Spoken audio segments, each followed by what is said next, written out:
Hey friends, before we dive into tonight's story, did you know that nearly 80% of the people who watch these videos aren't subscribed? If you're enjoying this kind of content, consider hitting the subscribe button.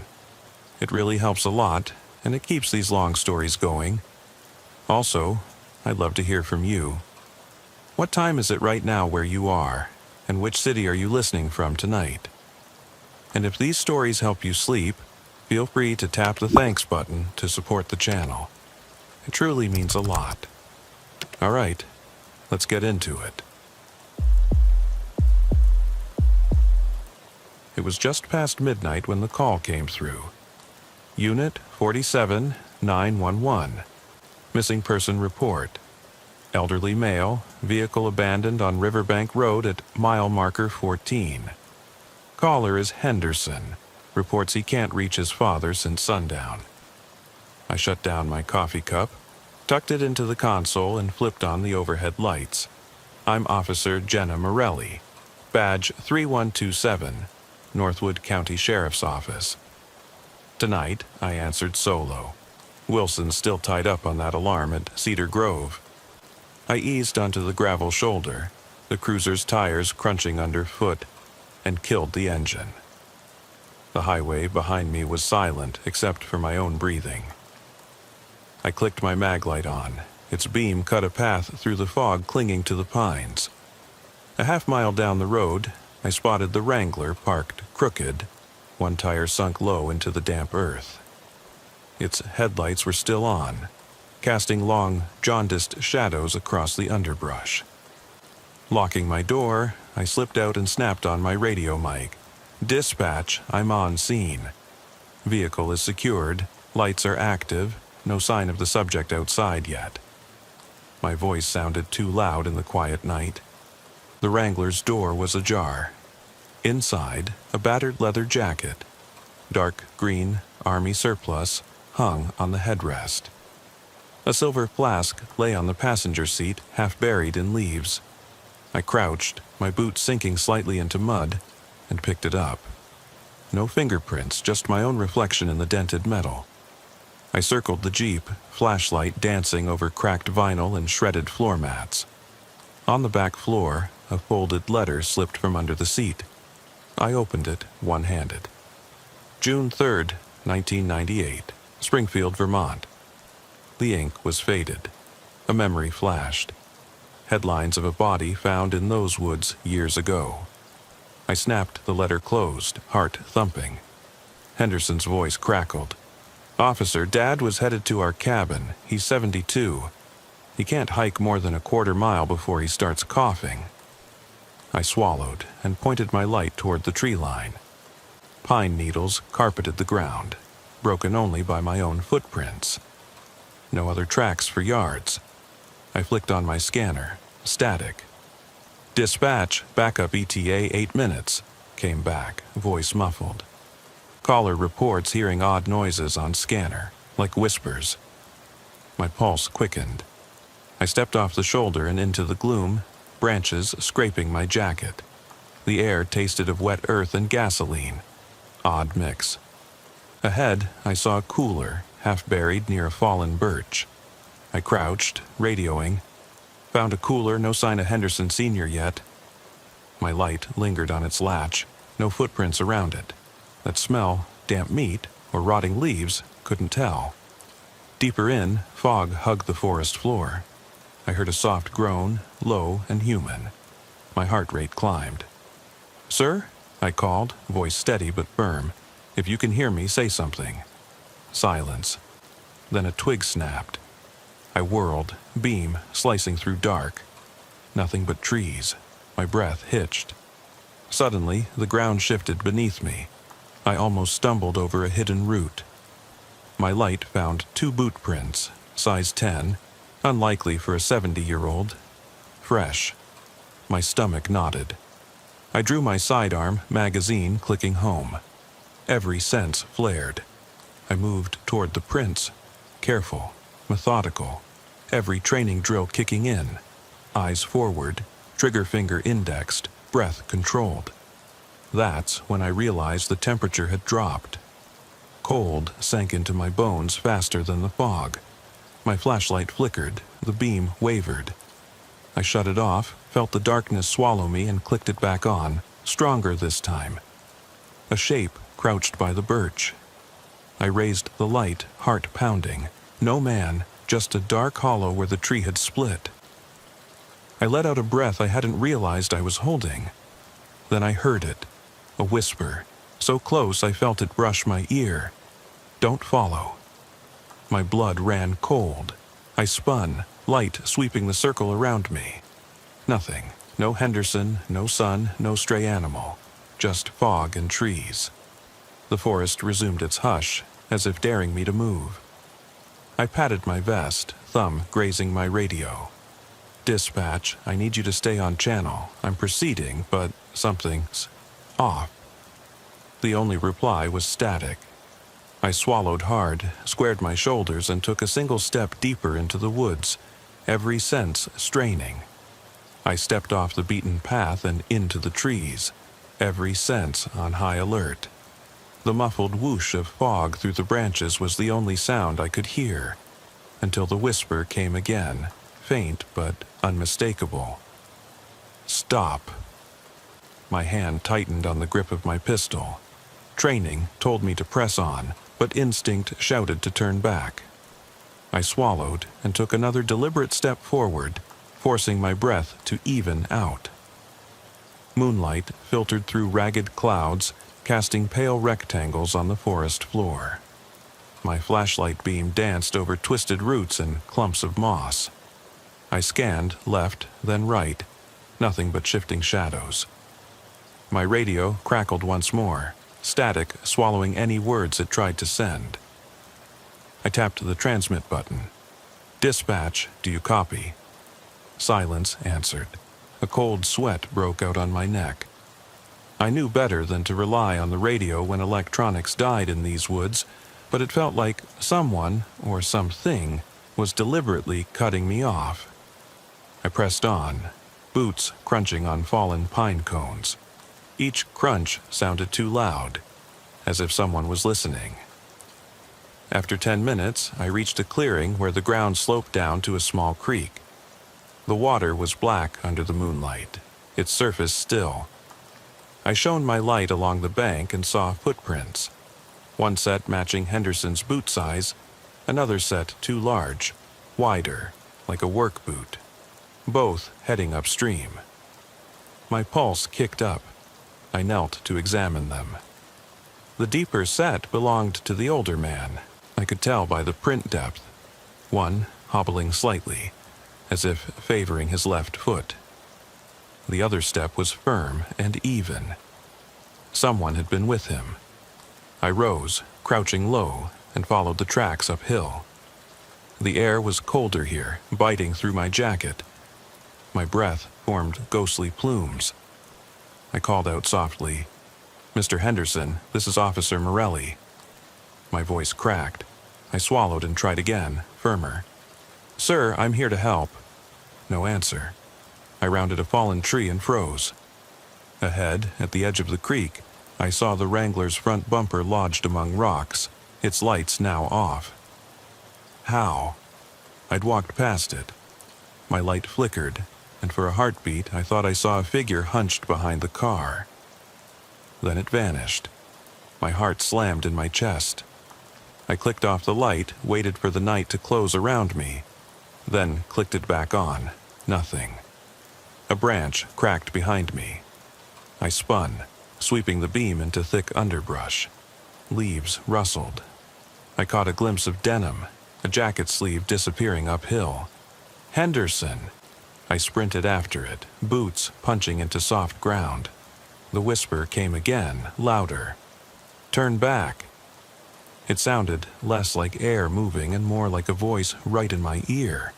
My hand lifted to cover it, as if to block the sound. The path narrowed between two pines.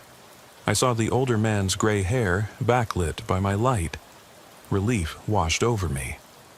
I called, "Sir, hold up!" He didn't turn. I closed the distance carefully, rifle raised, ready to grab his arm. Just as I reached for him, he whipped around, eyes wide, the kind of wild panic I'd only read about. He took off through the trees. Instinct snapped in me and I chased, pushing branches aside, feet slipping on wet leaves. I followed his figure weaving through the trees until I burst into another clearing. The older man stood in the middle, chest heaving. His cane lay at his feet.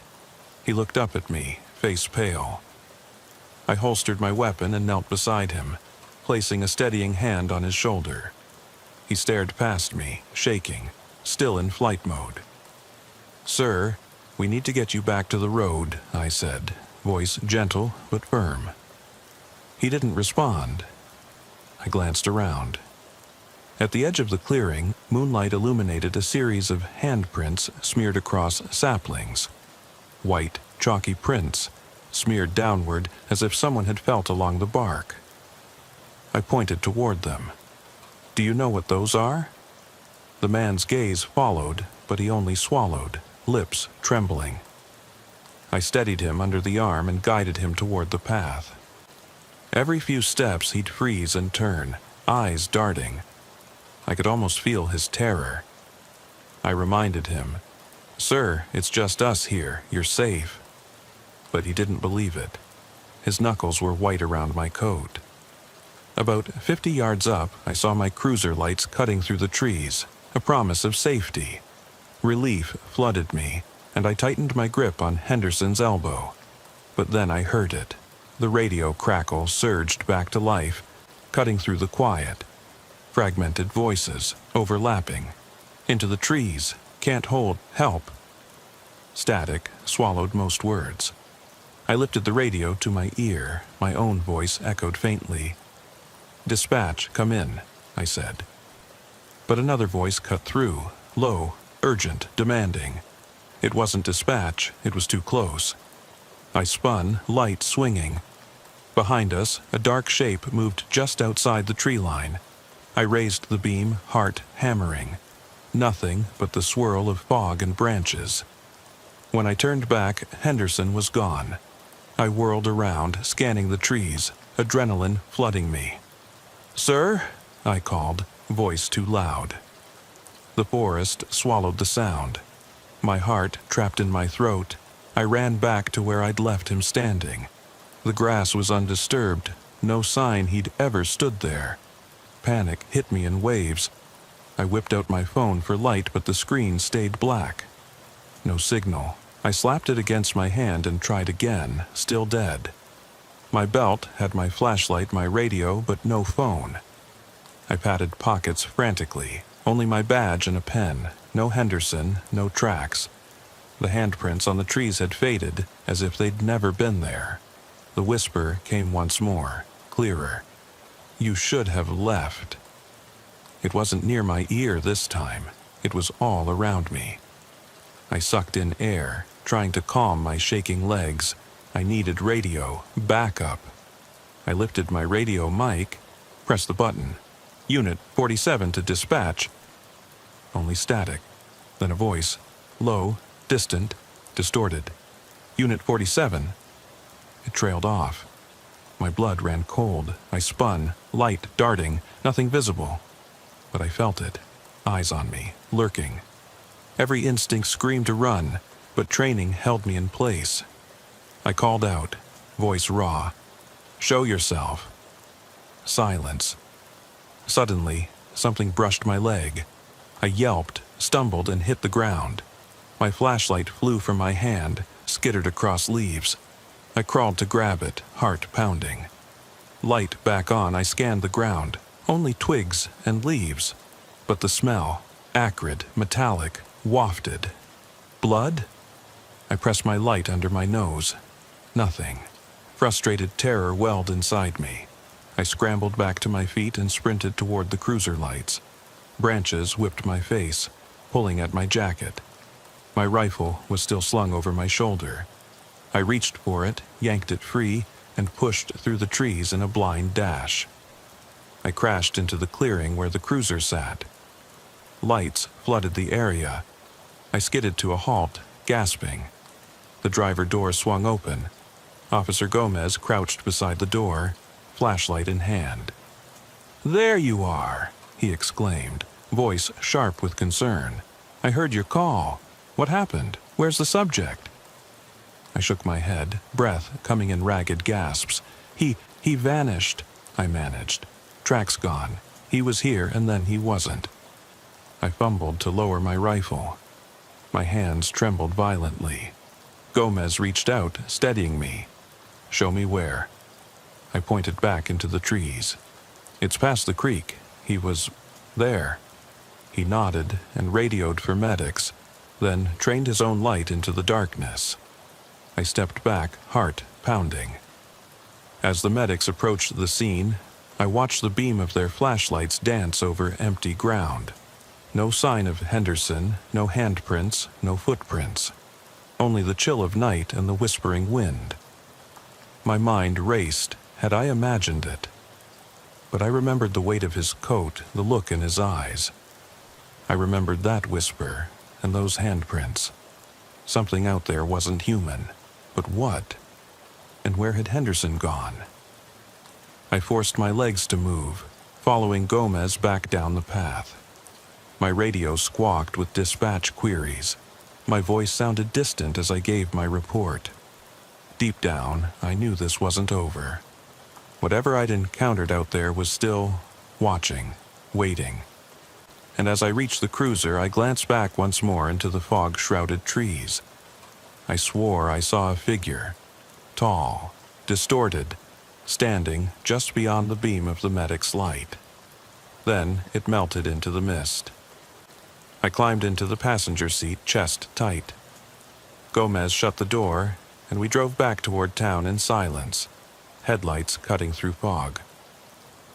I stared at the darkened forest as it receded in the mirror, whispering to myself, "Never go back alone." The next morning's light was a lie. Dawn crept through the station windows in pale gray strips, but I still felt the night's cold whisper tightening around my spine. The squad room smelled of stale coffee and paperwork, reports I knew I'd have to write before my shift ended. But I couldn't stop staring at the fading bruise on my wrist where Officer Gomez had grabbed me during the rescue. It throbbed every time I moved. Lieutenant Marshall approached my desk just after 0700, folding his arms and clearing his throat. "Morning, Morelli. I read your preliminary report. Good work extracting Henderson Sr. from the woods. You all right?" His tone was all business, but I saw the concern in his eyes. I straightened, forcing the badge on my chest to feel solid. "I'm fine, sir, just tired." He nodded, waiting. It was protocol to check on officers after a call involving an endangered civilian, but I knew he was uneasy about my missing subject clause. "The morning search team went back out to the area," he said. "Grid search, K9 units, drone support. Nothing but deer tracks. No sign of Henderson or that, whatever you saw." My throat tightened. "Understood. I'll head out there with you and the team at 0900. He tapped his pen on my report. "Commander wants a thorough follow-up, and there's talk of a state trooper forensic team getting involved if we don't find him soon. I know it was rough last night, but you're the best for the job." I nodded, sliding the report toward him. "I'll get it done." At 0900, I climbed into the transport SUV with Marshall, Officer Gomez, and 2 deputies. The morning mist still clung to Riverbank Road, but now it carried the mournful cries of distant crows. The deputies passed around copies of Henderson's son's statement. His father expected to arrive at the cabin by 6 p.m., but never checked in. His truck found before midnight. The cabin address was 80 yards off trail, deeper than we'd gone. We parked where the Wrangler had sat. The deputies mapped 8 search grids, zones we'd cover on foot. A drone buzzed overhead and relayed thermal images to a screen in the passenger seat. For a moment, I thought I saw Henderson's shape far upstream, just a pale outline. But the drone operator pointed out it was deer. A cold weight settled in my gut. we fanned out. I took grid C3 with Gomez at my side. Sunlight pierced the trees where my flashlight had failed, but it only revealed more damp undergrowth. My every step slipped on moss and fallen needles. My radio crackled as the K9 unit searched grid A2, no hits. The forensic team would have to dust for prints, but my gut said nothing would show. Something else was out here. By 1100, I'd logged 2 hours of grid walking without a trace. I followed a nameless deputy ripping brush to mark a small clearing. That was when I heard it. A soft, metallic click, like a safety on a gun. My heart seized. I flipped my radio open. Unit 47, do you copy? I heard a snap. Possible suspect movement. Silence, then static. I clicked again. Unit 47, copy? Nothing. I switched to channel 2, where Marshall's voice came through. Morelli, I read you. K9 team is clear. You sure it wasn't just a branch? I exhaled. Negative. I'll check it out. I took a few steps forward. The clearing was circled by saplings. In the center lay Henderson's cane, splintered. Metal bent. My stomach turned. I lifted the flashlight from my belt. Its LED burned cold white, and scanned the ground. Footprints. One matching Henderson's gait, then oversized prints spiraling around in circles, like someone was playing a cruel game. I crouched, heart hammering, and ran my gloved finger along the deeper print. It smeared, wet, fresh moisture, maybe perspiration or worse. The deputy caught up and muttered, "Ma'am, are you okay?" I stood slowly. Not exactly. I pointed toward the prints. His rifle popped to attention, and we both followed the trail as it curved back toward heavy brush. He was here, I said aloud. But then it stopped. The prints dissolved into leaf litter. My chest tightened. K9 team wants to try again, the deputy said. They got wind of something back near the creek. I nodded and radioed Marshall for a shift in grid assignments. As I lifted my gaze to re-enter the trees, a flash of movement caught the corner of my eye. I whirled the beam, nothing but fog drifting at eye level. The air rippled. I blinked. In that ripple, I thought I saw Henderson's face, eyes wide, mouth open in terror, only for it to vanish into mist. I forced myself to breathe steadily. I caught up with Gomez near the creek bank. His expression was grim as he stared at the water. He wasn't here either, he said. Just me and the trick of light. I tightened my jaw. Something's messing with us. He raised an eyebrow. You mean the whispers and the prints? Or the fact that we keep losing this man to thin air? I didn't answer. I radioed for a break. The team assembled at the edge of the creek.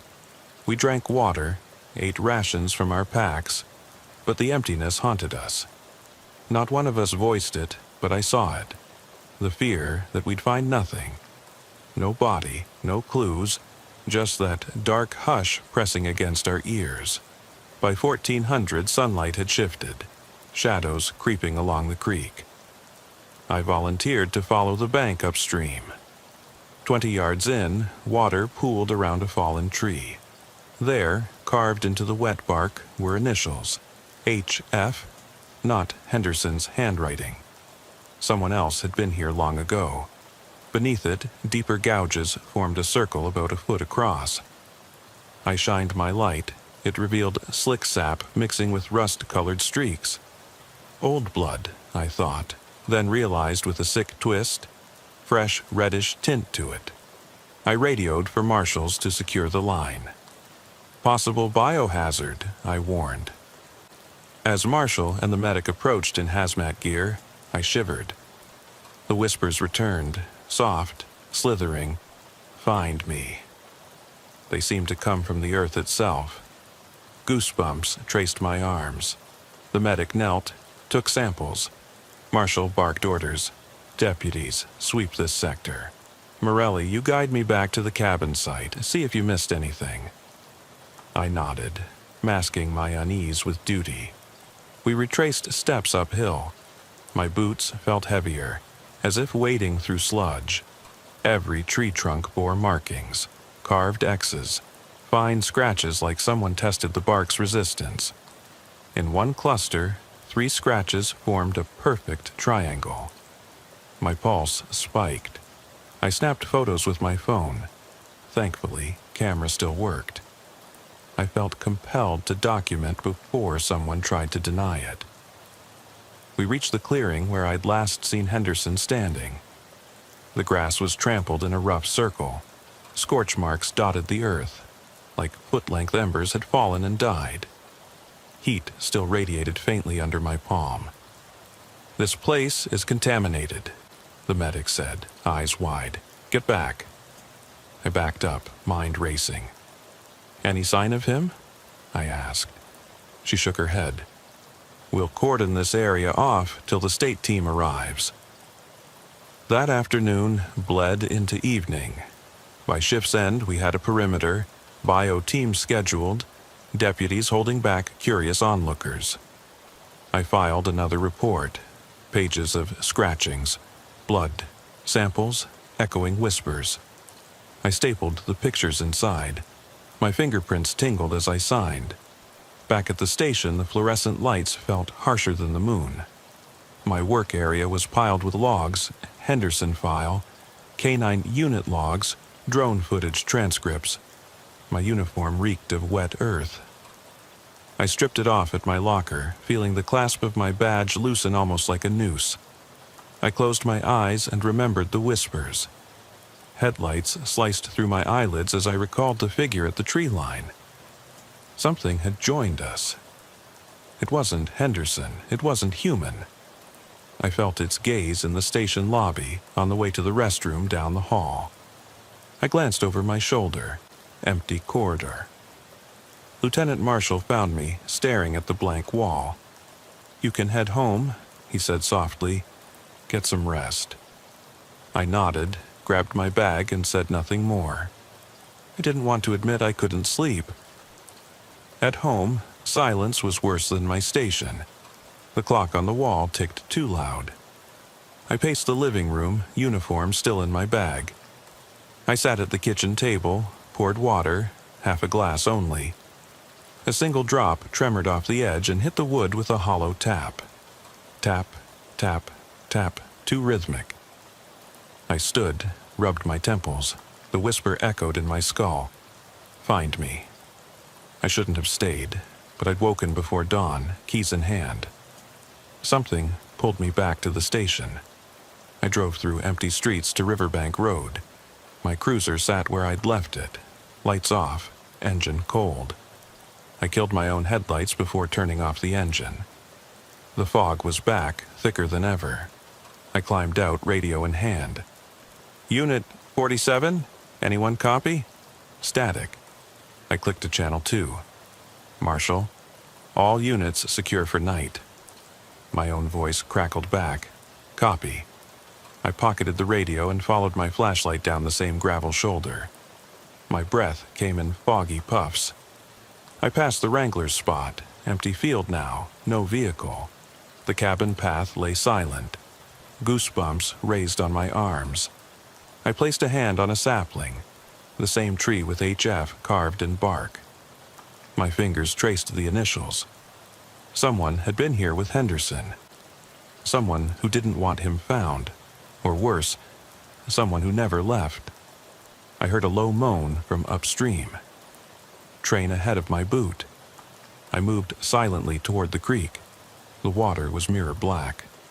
I swept the light along the bank. No footprints, no prints. Only that sap-stained carving, now glistening wet. I knelt and splashed water on it. The carving flushed red as if bleeding. I jerked back, heart hammering. I pressed my palm against the bark. It was warm, as if something just stepped away. A breeze rustled overhead, carrying a single word. "Follow." I obeyed. Deep into the woods I went, until the trees closed behind me and the moon vanished. My flashlight flickered. I heard branches shift, heavy footsteps circling. Every instinct screamed to run, but I couldn't muster the strength. A voice, raspy, desperate, whispered directly into my ear, "Find me." My chest rattled as realization washed over me. I was hunting something that had been hunting me. The blade-sharp panic that seized my throat forced me to call out, "Who are you?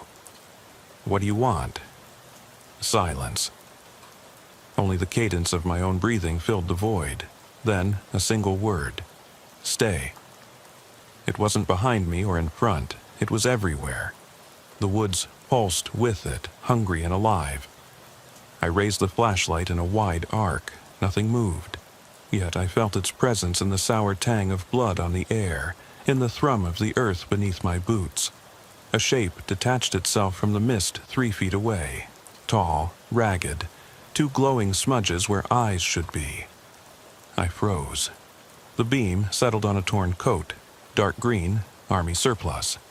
Henderson's coat, but the body beneath it was twisted, elongated, head lolling at an impossible angle. My radio crackled to life. Marshall's voice, taut with alarm. "Morelli? Where are you? Respond." I fumbled the radio, dropped it. Static screamed. The figure shifted, tilting its head as if listening. My hand closed around the handle of my pistol, but I knew it wouldn't help. Then the world went silent. No fog, no wind, no forest. Just that shape and me. My breaths came ragged. 1, 2, 3. My training receded. I was a civilian now, face to face with something beyond my law enforcement world. It raised one elongated arm, pointing deeper into trees. I understood then, this wasn't a rescue, it was an invitation. My feet moved before my mind could protest. I stepped forward into darkness, following that twitch of a finger into the unknown. I followed that ragged finger deeper into the woods, boots sinking in soggy leaves, every breath coating my lungs in damp cold.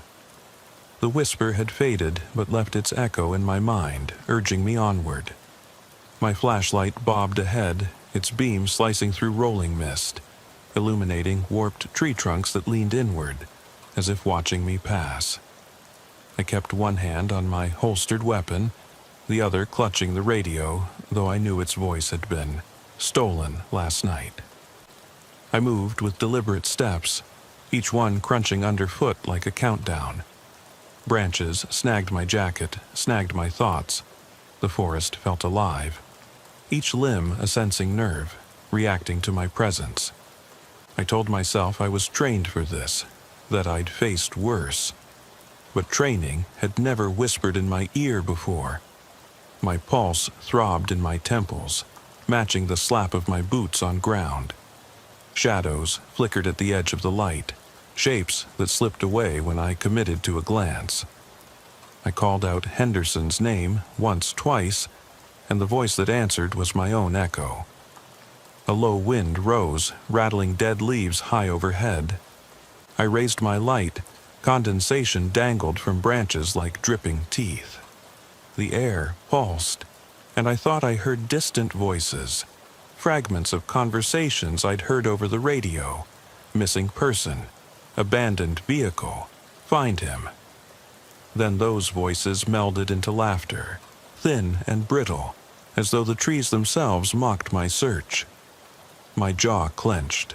This was no longer a rescue, it was a hunt, and I was its prey. The undergrowth gave way to a small clearing, ringed by gnarled birches. At its center lay a crumpled form in a torn green jacket, Henderson's jacket. Relief surged, but it drained as I realized the body beneath it was small, not elderly, the limbs too long and slender, the head lolling at an absurd angle. I froze. Beam fixed on the collar where a silver flask caught a glint. I knew that flask. I approached with cautious steps, each one loud in the silence. A moan escaped the figure as I drew near, its face turned toward me. Hollow eye sockets, skin stretched tight over bone, mouth frozen open as if in eternal scream. I staggered back, breath catching. "What the hell?" I whispered, voice hoarse. My radio slammed to life, crackling with static and garbled words. "Officer Morelli, stay, don't." The message cut off with a high-pitched squeal. My radio slipped from my grasp, thudding into leaf litter. I knelt to retrieve it and glimpsed movement behind me. A dozen pairs of glowing dots hovering among the trees, all fixed on me. I yanked the radio to my ear. "Dispatch! Send help now!" I shouted. The response was the whisper again, but this time it sounded desperate. "Join us." My skin prickled. I stumbled back, tripping over a root, and landed hard on my side. The radio flew from my hand. Its battery exploded in a tiny spark. Sparks hissed and died. Silence reclaimed the woods. Heart hammering, I hauled myself upright. The pale figures retreated into the trees, dissolving into mist. I tucked my service pistol out of instinct, though I knew it could not stop whatever lurked here. Adrenaline blurred my vision, and I pressed deeper into the forest, driven by a single thought: find Henderson. Find home. A twisted path opened before me, flanked by stones engraved with initials, each letter familiar: HF, JM, EL. I recognized some, victims from cold cases I'd read about, and their names burned into my memory. These grave markers formed a circle. In the center, the earth was turned over, as if something had clawed its way up. I raised my light, churned soil, torn roots, and fresh footprints. One print was mine. Another was too small, childlike, sinking into the earth as if pulled downward. My chest constricted. A breeze carried laughter again, closer now, surrounding me. I spun, trying to locate its source. My flashlight flickered. The beam wavered and caught on Henderson, older, stumbling into the ring, eyes distant. Relief cracked my resolve. He looked straight through me, arms outstretched, like a puppet on invisible strings. "Sir!" I moved to steady him. He didn't turn. His mouth opened, blood trickling from his lips. He whispered, voice ragged, "They're waiting." He crumpled forward, and I caught him just before his head hit the dirt. I gasped, pulling him upright. His eyes locked on mine. A flicker of recognition, then terror. He tightened his grip on my arm, nails digging in, and hissed, "Go back!" I knelt, pressed my flashlight to his face. His skin was pocked with bruises and shapes that mirrored the engravings on the stones. They moved under the beam, as if rippling. My stomach clenched. "Sir, we're getting you out," I said, voice trembling but authoritative. I slung my arm under his and began toward the path I'd come in on. He suddenly went rigid, eyes snapped shut, and he slammed my arm away. The world shifted. The ring of stones began to wobble, each marker sinking halfway into the ground. The forest floor trembled beneath my boots. Leaves rattled overhead like shutters. I whirled toward the exit, Henderson's body clattering to the earth behind me. Branches lashed my face. I sprinted, direction lost, heart racing faster than my feet could carry me. The ring of trees closed around me, trunks bending inward like they wanted to crush me. I stumbled over a fallen log, hit my shoulder, and skidded across damp earth. I sprang to my feet, vision swimming. Then the whisper returned, clear as daylight. "Stay with us." My legs locked. I jerked my head toward a clearing bathed in silver moonlight. The silhouette of a small cabin stood there, its windows boarded. A single lantern hung by the door, swinging. I recognized the cabin from the letter's address, the one Henderson had headed to. Salvation or trap? My instincts warred. Go in, check for survivors, or run. My radio mic sparked into life one last time. Unit 47 to dispatch. But a voice cut through, low and resonant. "You found me." It wasn't dispatch. It was that voice again, but now it sounded amused. I shone my light toward the cabin. The door swung open, creaking. Warm light spilled out, illuminating two figures inside, Henderson's father standing stiff, and another figure I couldn't make out. I stepped forward, my mind screaming to stop. My hand rose, flashlight and gun unified in my grip. My voice cracked. "Sir? Dad? What?"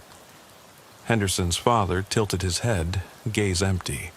The figure next to him stretched a skeletal hand, beckoning. I took another step. The lantern's flames sputtered, casting their shadows tall and grotesque across the cabin walls. My radio cut out again. My flashlight flickered and died. I was plunged into darkness so absolute it felt physical. In the blackness, I heard laughter, soft, triumphant, coming from all sides. The door slammed shut behind me. I fumbled for my weapon, fingers brushing wood. My heart pounded against my ribs. The cabin walls creaked. A voice whispered in my ear, so close I felt its breath. "Welcome home, Officer Morelli." I remember the chill pressing through the windshield as soon as dispatch patched me in. It was November 4th, exactly 2:15 a.m., and I'd been running quiet miles along County Road 47 outside Ridgewood, Oregon.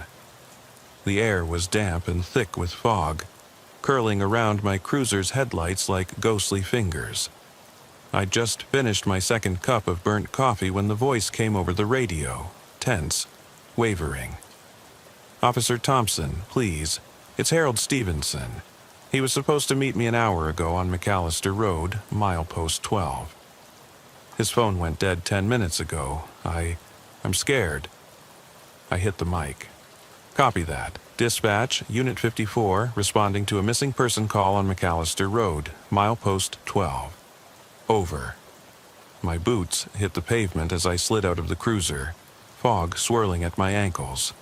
The gravelly crunch underfoot sounded impossibly loud. I flicked on my T6 flashlight. The beam cut a narrow path through the gloom.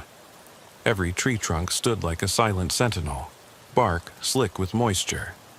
I swallowed, adjusting the strap of my duty belt. I should have called for backup, standard procedure for a solo search at this hour, but something in the caller's voice made me push that thought aside.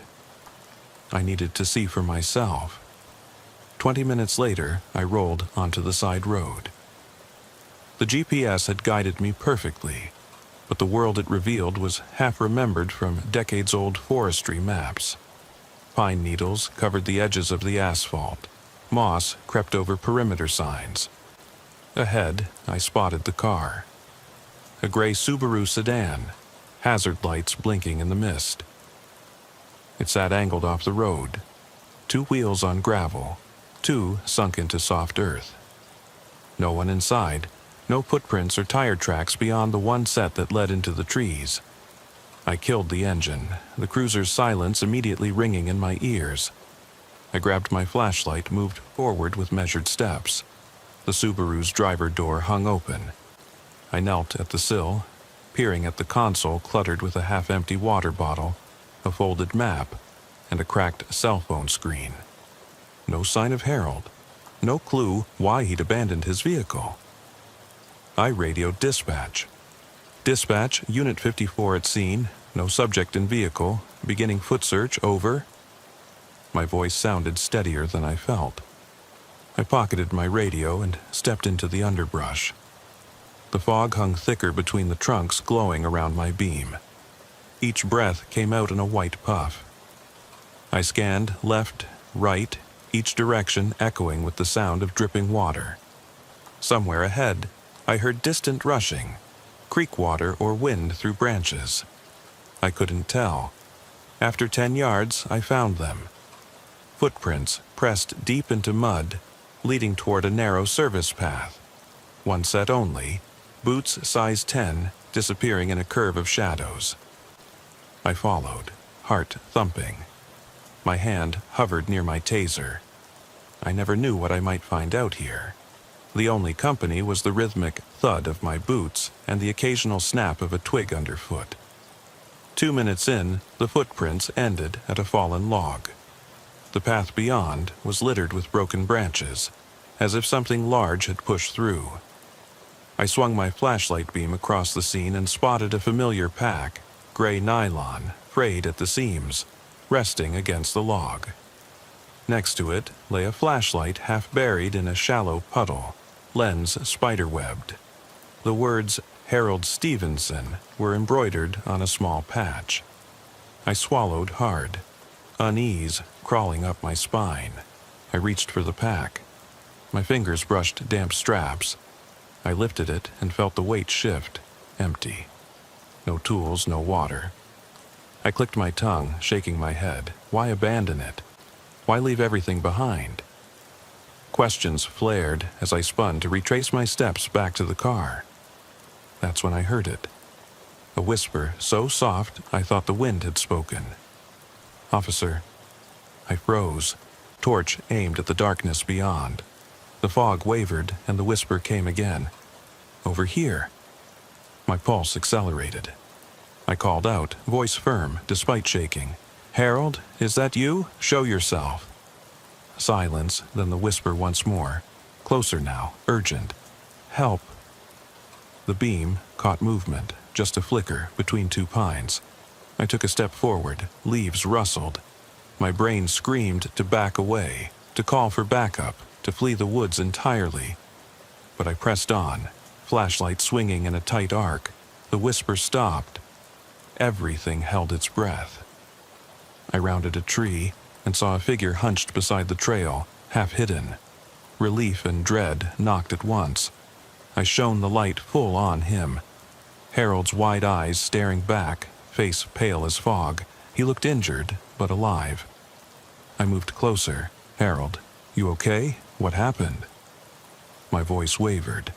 He raised a bloody hand, mouth cracked.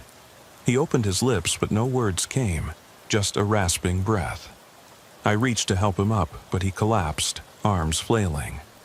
I braced him, scanning for wound, but there was no blood on his coat. Strange. I carried him a few feet to more level ground, checking his jacket pockets for phone, ID, anything. Nothing.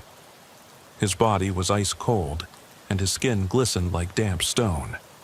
Then behind me, a soft crunch. I spun, shining the beam down the trail, empty. The fog swirled where footprints had vanished. The radio on my belt crackled once, static, then silence. I clicked it, pressed talk, no answer. Turning back, Harold was gone. The pack lay in the mud. My heart pounded so loud I could taste it. I called his name, louder this time. The woods swallowed it whole. Panic seeped into my chest. I dropped to my knees beside the log, brushing wet leaves aside. No sign of him. The pack's straps were torn, snagged on bark, like someone had yanked it free. I backed up, stomach twisting. The whisper returned, closer still. "Officer." I jerked around, beam sweeping. Nothing but trees. My confidence bled away, replaced by a raw fear I hadn't felt since the academy. I forced myself to rise, mind racing. I needed to get back to my cruiser, get eyes on McAllister Road, call for help. Every instinct shouted to run, but I couldn't leave without Harold. I retrieved my flashlight, secured the pack under one arm, and sprinted toward the Subaru. Branches whipped my face. Mud splattered my uniform. My radio clicked dead. As I broke through the tree line, I spotted the Subaru's brake lights flicker, though I knew I hadn't touched the switch. My chest tightened. I dove into the cruiser, slammed the door. Fog blanketed the windshield. No headlights glowed behind me, but I felt them. I turned the key. The engine roared to life. I rubbed my forehead, breath ragged. Reaching for the radio, I tried dispatch again. "Dispatch, Unit 54. Urgent. Need immediate backup. Possible missing subject down. Radio's dead. Can't..." Static swallowed me. I slammed the cruiser in gear, tires spinning on wet asphalt. As I pulled onto McAllister, I dared a glance in the rearview mirror. Nothing. Only the fog trembling. But in my peripheral vision, a flash of movement, a silhouette at the tree line, watching. I flicked my lights on high, it vanished. I didn't stop to question what I'd seen. I floored the accelerator, tires screaming, until the darkness swallowed me and the road stretched on, empty and silent. I didn't dare glance back again as I barreled down McAllister Road, but the image of those pale eyes burned in my mind. My shoulders ached from squeezing the wheel so tight, and my uniform felt soaked through with sweat despite the chill. Every muscle tensed for some unseen force to lunge at the cruiser, to claw at me through the fog. But the road remained empty. Milepost markers slipped by in a blur. Pines loomed like silent sentinels as I hurtled toward Ridgewood. Radio still dead, cell signal non-existent. When I reached the edge of the town, I switched off the high beams and slowed to a crawl.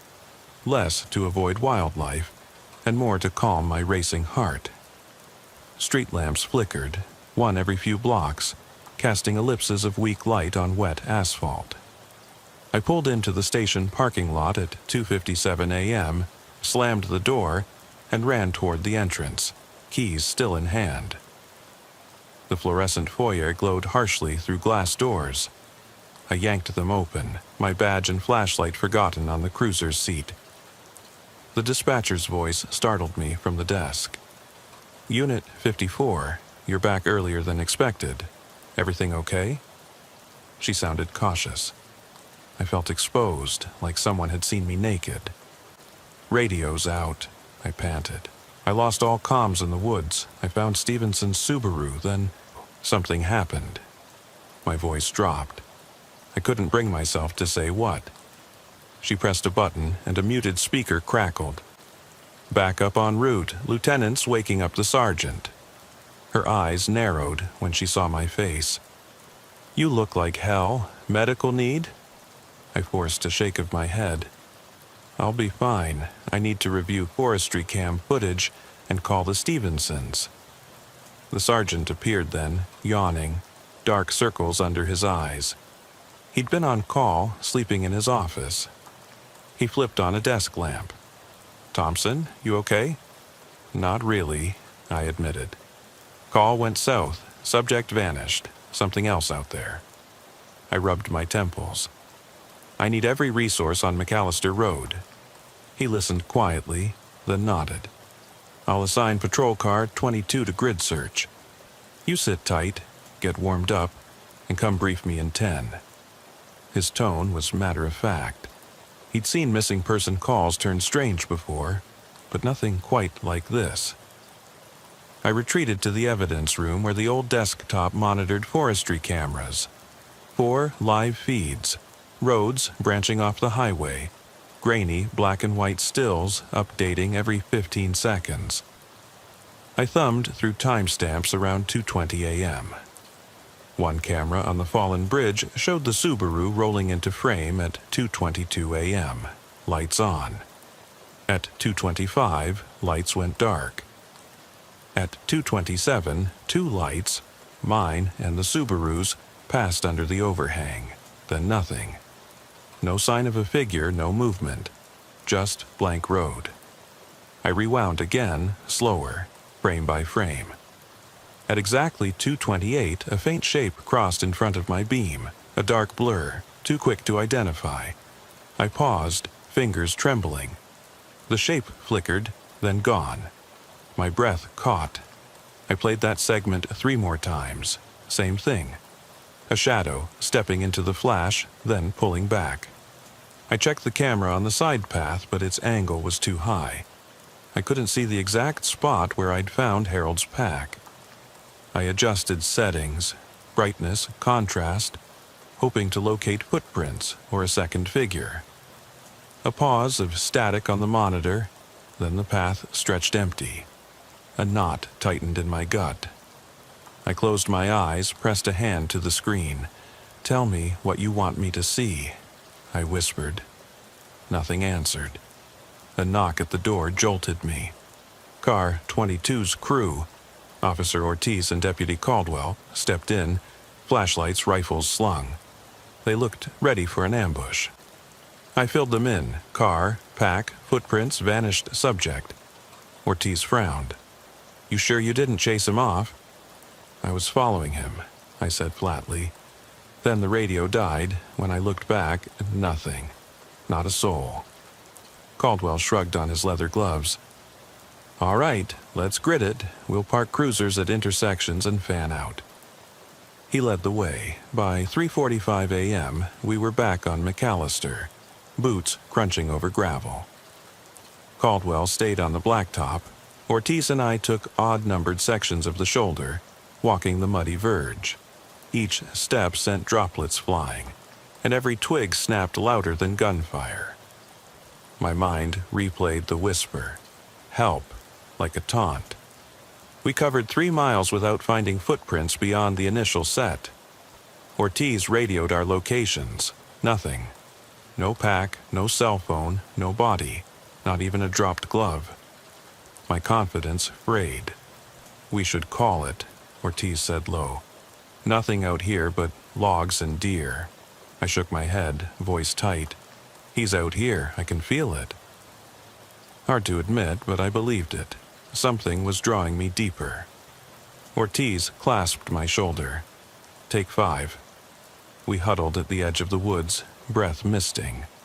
I halted Ortiz's patrol, asked him to stay with Caldwell and search the east side. I'd circle back, check the fallen log area again. Alone now, I crossed the threshold into the forest's maw. The world beyond seemed distant.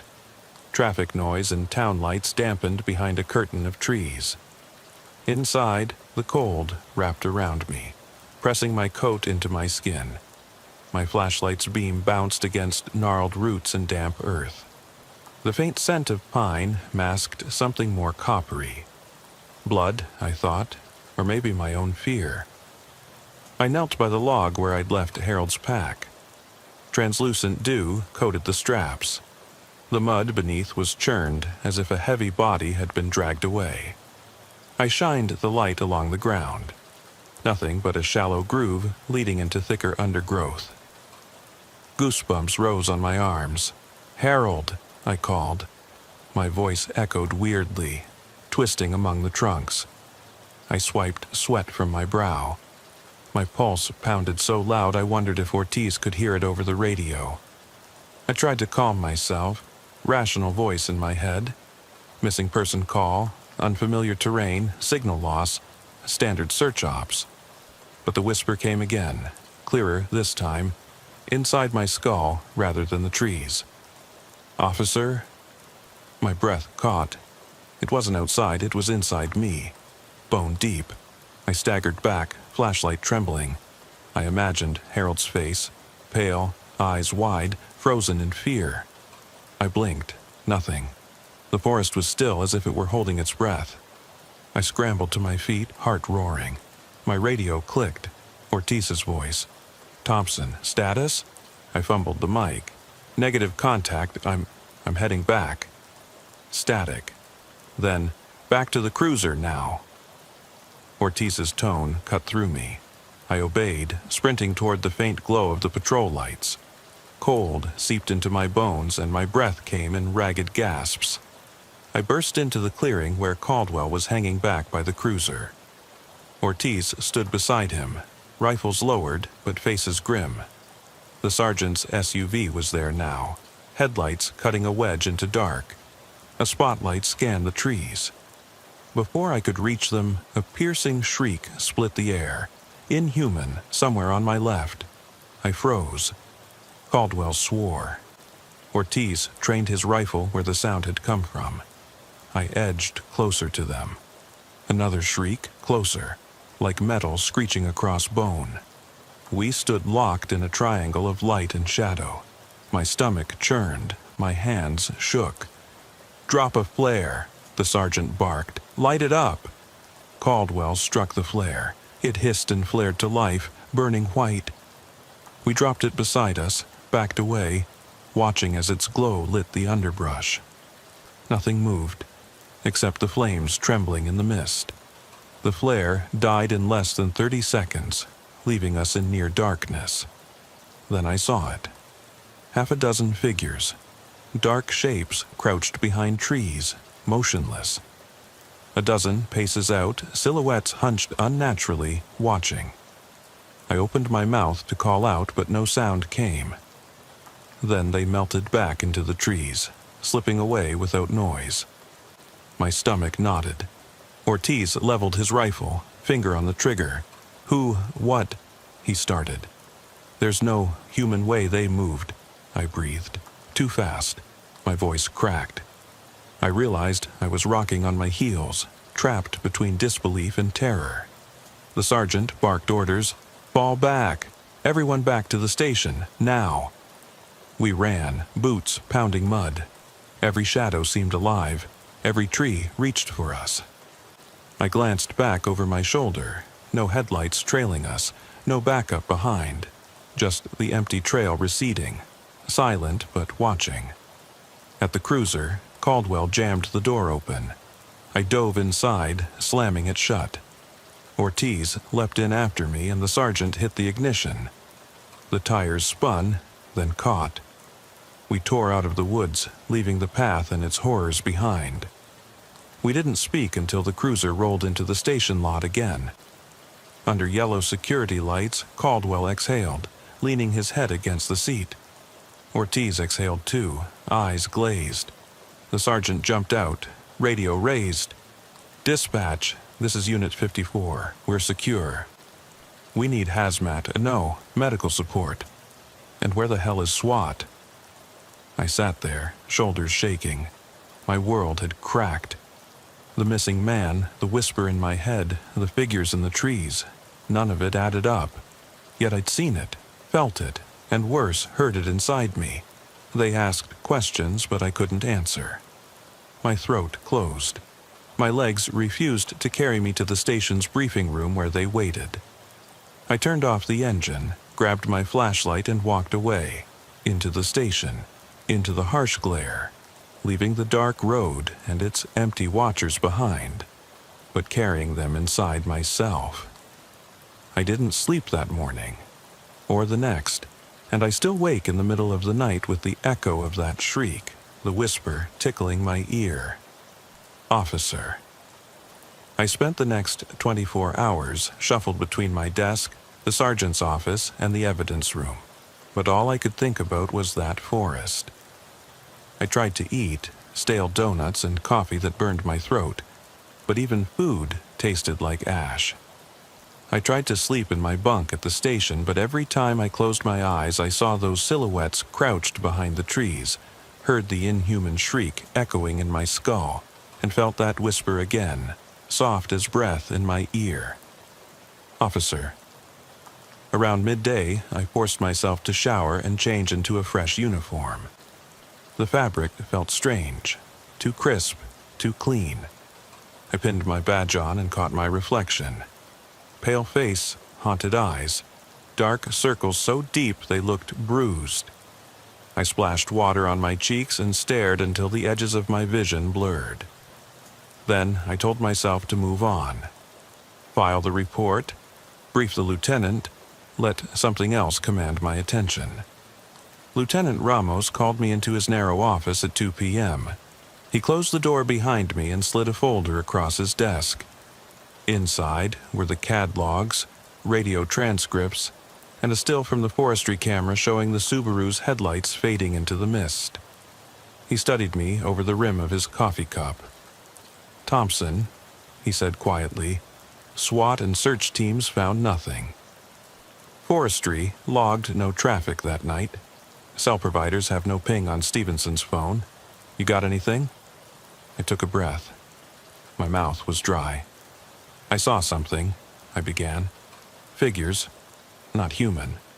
They moved through trees faster than any person could, and I heard Harold's voice, but I trailed off, shame burning in my chest. He set his cup down. This is a missing person investigation, not a ghost story." His tone wasn't dismissive. It was pragmatic. He'd been on the force long enough to know I fumbled the mic. "Negative contact, I'm heading back." Static. Then, "Back to the cruiser now." Ortiz's tone cut through me. I obeyed, sprinting toward the faint glow of the patrol lights. Cold seeped into my bones and my breath came in ragged gasps. I burst into the clearing where Caldwell was hanging back by the cruiser. Ortiz stood beside him, rifles lowered but faces grim. The sergeant's SUV was there now, headlights cutting a wedge into dark. A spotlight scanned the trees. Before I could reach them, a piercing shriek split the air, inhuman, somewhere on my left. I froze. Caldwell swore. Ortiz trained his rifle where the sound had come from. I edged closer to them. Another shriek, closer, like metal screeching across bone. We stood locked in a triangle of light and shadow. My stomach churned, my hands shook. "Drop a flare," the sergeant barked. "Light it up." Caldwell struck the flare. It hissed and flared to life, burning white. We dropped it beside us, backed away, watching as its glow lit the underbrush. Nothing moved, except the flames trembling in the mist. The flare died in less than 30 seconds, leaving us in near darkness. Then I saw it. Half a dozen figures. Dark shapes crouched behind trees, motionless. A dozen paces out, silhouettes hunched unnaturally, watching. I opened my mouth to call out, but no sound came. Then they melted back into the trees, slipping away without noise. My stomach knotted. Ortiz leveled his rifle, finger on the trigger. What?" he started. "There's no human way they moved," I breathed. "Too fast." My voice cracked. I realized I was rocking on my heels, trapped between disbelief and terror. The sergeant barked orders. "Fall back! Everyone back to the station, now!" We ran, boots pounding mud. Every shadow seemed alive. Every tree reached for us. I glanced back over my shoulder. No headlights trailing us, no backup behind. Just the empty trail receding, silent but watching. At the cruiser, Caldwell jammed the door open. I dove inside, slamming it shut. Ortiz leapt in after me and the sergeant hit the ignition. The tires spun, then caught. We tore out of the woods, leaving the path and its horrors behind. We didn't speak until the cruiser rolled into the station lot again. Under yellow security lights, Caldwell exhaled, leaning his head against the seat. Ortiz exhaled too, eyes glazed. The sergeant jumped out, radio raised. "Dispatch, this is Unit 54. We're secure. We need hazmat, no, medical support. And where the hell is SWAT?" I sat there, shoulders shaking. My world had cracked. The missing man, the whisper in my head, the figures in the trees, none of it added up. Yet I'd seen it, felt it, and worse, heard it inside me. They asked questions, but I couldn't answer. My throat closed. My legs refused to carry me to the station's briefing room where they waited. I turned off the engine, grabbed my flashlight and walked away, into the station, into the harsh glare, leaving the dark road and its empty watchers behind, but carrying them inside myself. I didn't sleep that morning, or the next, and I still wake in the middle of the night with the echo of that shriek, the whisper tickling my ear. Officer. I spent the next 24 hours shuffled between my desk, the sergeant's office, and the evidence room, but all I could think about was that forest. I tried to eat, stale donuts and coffee that burned my throat, but even food tasted like ash. I tried to sleep in my bunk at the station, but every time I closed my eyes I saw those silhouettes crouched behind the trees, heard the inhuman shriek echoing in my skull, and felt that whisper again, soft as breath in my ear. Officer. Around midday, I forced myself to shower and change into a fresh uniform. The fabric felt strange, too crisp, too clean. I pinned my badge on and caught my reflection. Pale face, haunted eyes, dark circles so deep they looked bruised. I splashed water on my cheeks and stared until the edges of my vision blurred. Then I told myself to move on. File the report, brief the lieutenant, let something else command my attention. Lieutenant Ramos called me into his narrow office at 2 p.m. He closed the door behind me and slid a folder across his desk. Inside were the CAD logs, radio transcripts, and a still from the forestry camera showing the Subaru's headlights fading into the mist. He studied me over the rim of his coffee cup. "Thompson," he said quietly, "SWAT and search teams found nothing.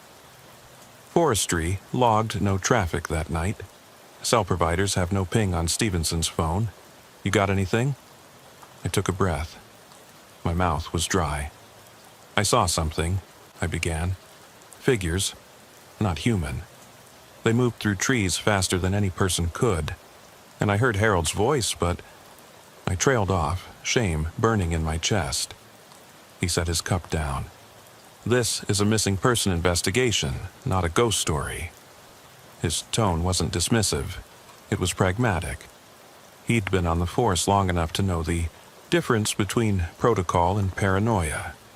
"I'm assigning 2 detectives to interview the family again, check local hospitals, morgues. You'll support. Anything else is out of scope." I nodded. "Yes, sir."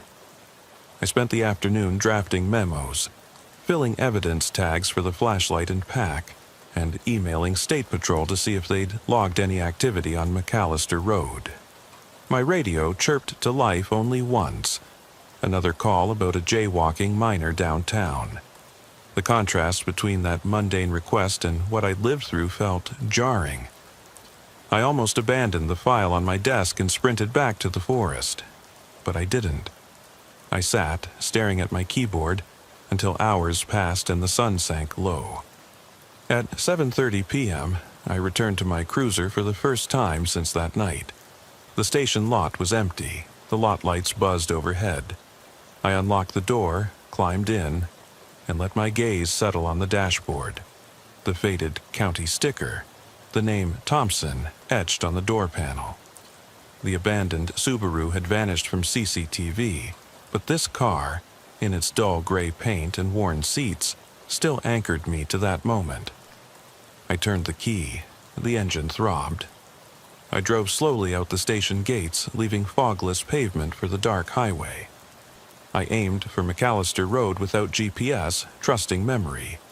The street lamps ended at the county line. Beyond them, only darkness. I slowed to 15 miles per hour, scanning the shoulders. The air was cooler here, carrying the scent of pine and damp earth. Again, that familiar tension settled in my shoulders. When I reached the curve where the forest swallowed the road, I flipped on my high beams. The beams punched into the fog, revealing nothing but blackness. I parked halfway off the asphalt, deathly quiet except for the engine's idle. I grabbed my flashlight, slipped my service weapon into its holster, and took 2 deep breaths. The gravel under my boots and the mist at my ankles felt like the first step of a dream. I strode toward the tree line, counting steps, a restless habit to keep my mind anchored.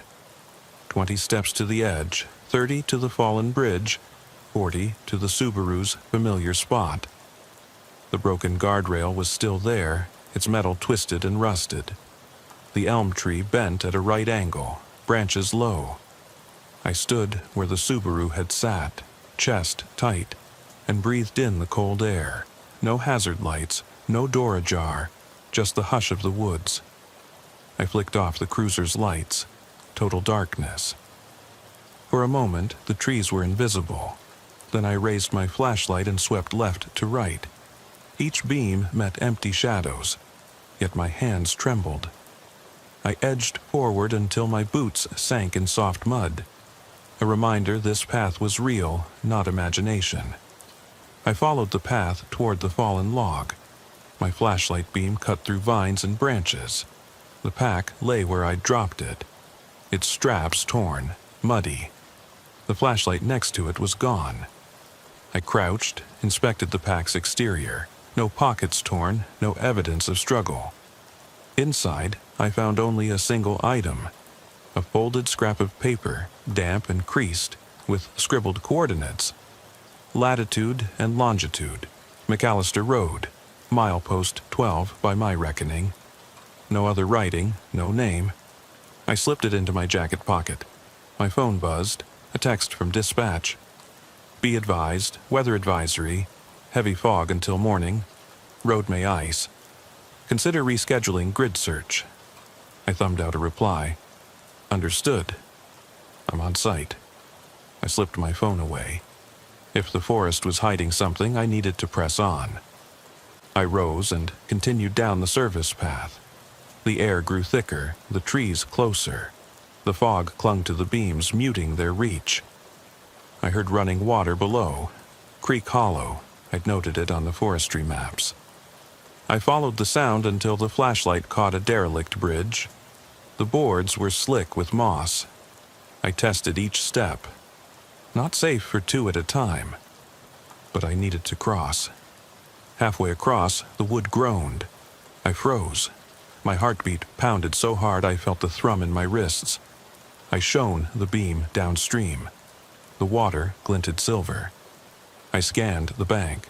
Nothing.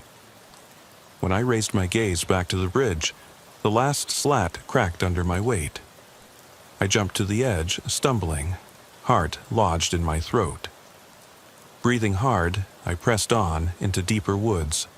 The path steepened, rocks and roots twisted like bones. My flashlight flickered. I patted it. The beam steadied. Then it died. Pitch black, my chest seized. I hit the switch frantically, click, click, nothing. I smacked the side. Finally, a dim glow returned. I advanced until I reached a clearing I'd never seen before. The fog parted overhead, revealing stars. In the center lay a circular patch of bare earth, 10 paces wide. At its edge, half buried in dirt, was a rusted metal cage, collapsed, bent. The bars twisted as if something had squeezed free. My light caught a jagged metal tooth embedded in the soil. I crouched to touch it, ice cold and slick with mud. Then I heard it again. A whisper, but not my whisper. The voice was deeper, older. Find me. I spun, beam darting. No one. The clearing was empty. The air felt charged, like the calm before a storm. I rose, adrenaline surging. I circled the area, scanning for footprints or signs. Instead, I found symbols carved into bark around the clearing. Crude shapes, circles intersected by lines, spirals entwined in triangles. They glowed faintly where moss had been scraped away. At the center was the letters HS scratched sideways. My pulse thundered. I backed away until the beam hit a rotted stump. On it, someone had pressed the cracked lens of Harold's flashlight. The glass sparkled like a frozen eye. I knelt, reached for it, but my fingers recoiled. It was sticky with something dark. Sap? Or blood? My flashlight blinked out again. I dropped to one knee, panting. My radio crackled, but not with the dispatcher's voice. Static, then a faint echo of my own words. I need help. The speaker hissed, then went silent.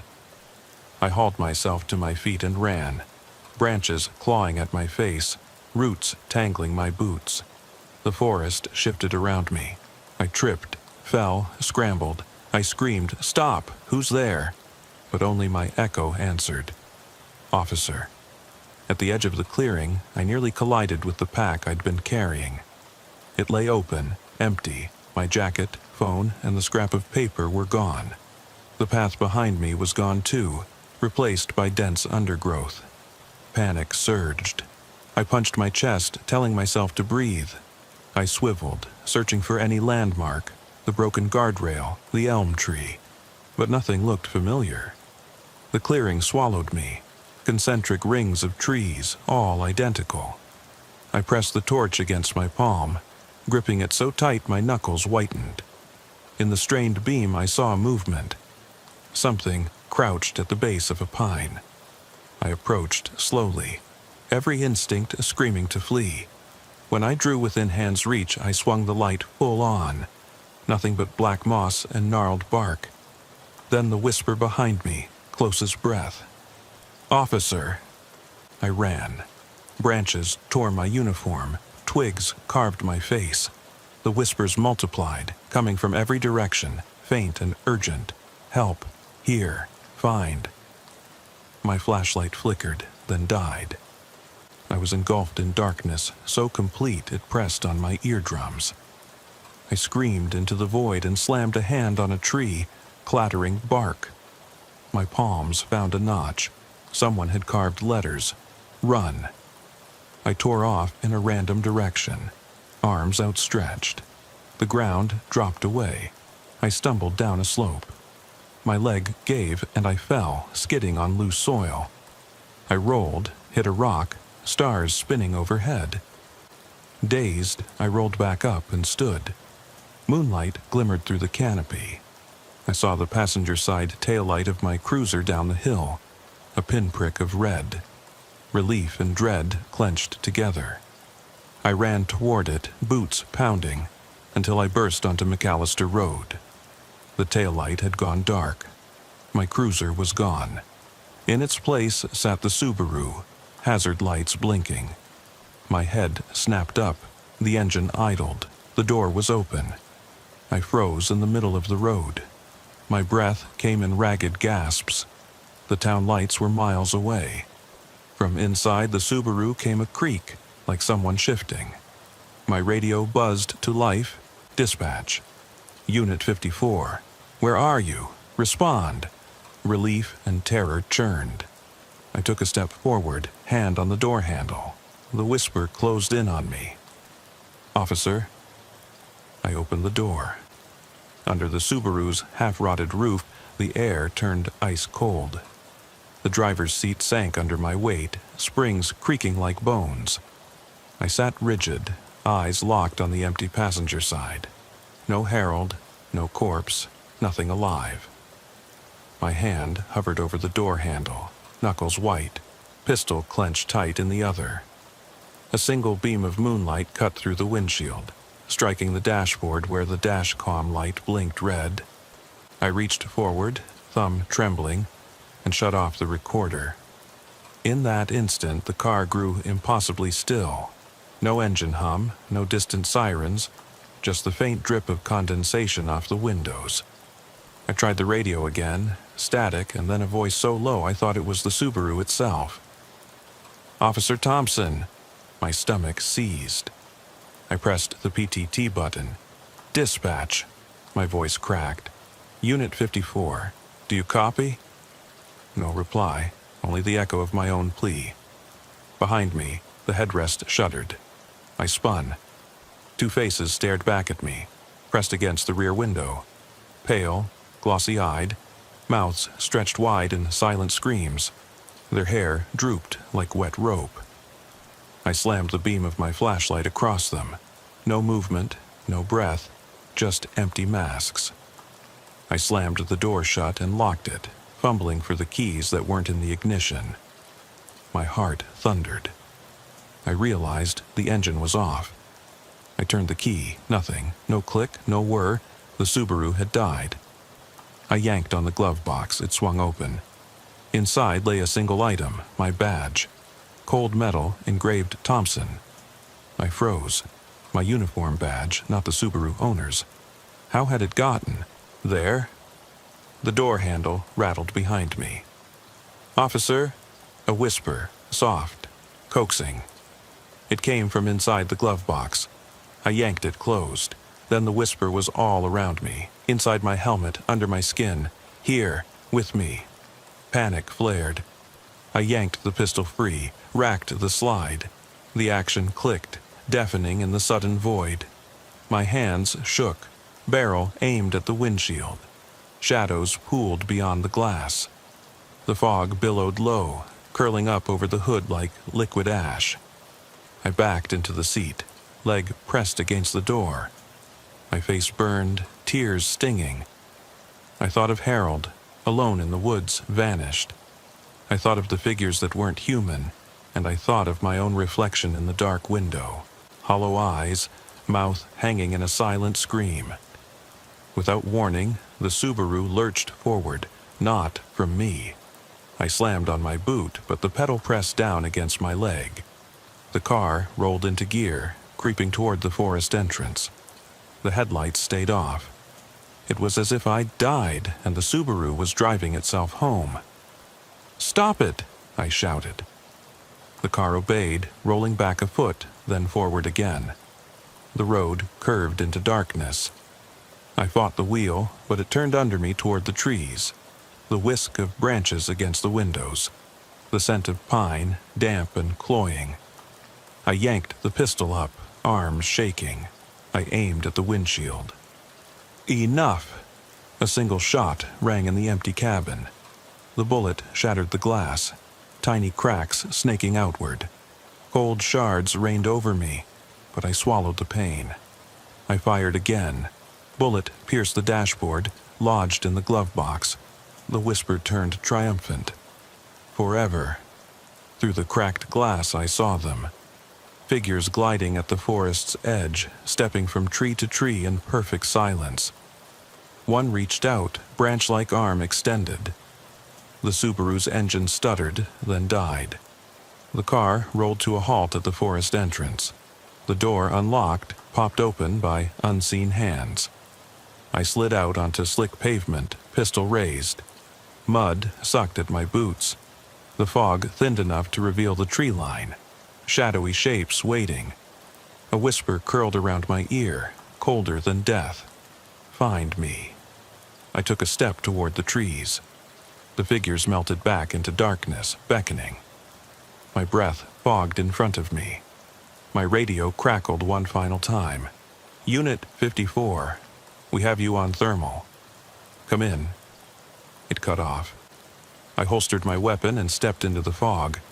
The night swallowed me whole. My last thought echoed through empty bones. Maybe I'm already lost. My boot heels sank into wet moss before I realized I'd stepped off solid ground. The fog swallowed me whole, folding light into itself until nothing existed beyond the beam of my dying flashlight. Behind me, the Subaru's open door glowed like a beacon, but I felt its pull as a trap rather than salvation. The whisper slithered along my spine. Find me. And I realized it came not from outside, but from the hollow space behind my eyes. I forced myself forward, each step a negotiation with my own terror. The trees here bowed together, their trunks knitting into a living tunnel that led deeper into the unknown. My radio lay silent in my uniform pocket. The last squelch of static had died minutes ago. No backup, no town lights. Only the rhythm of my breath, ragged and shallow, and the soft slap of footsteps on damp earth. I followed the sound of running water, Creek Hollow again, though I couldn't recall exactly where it should be.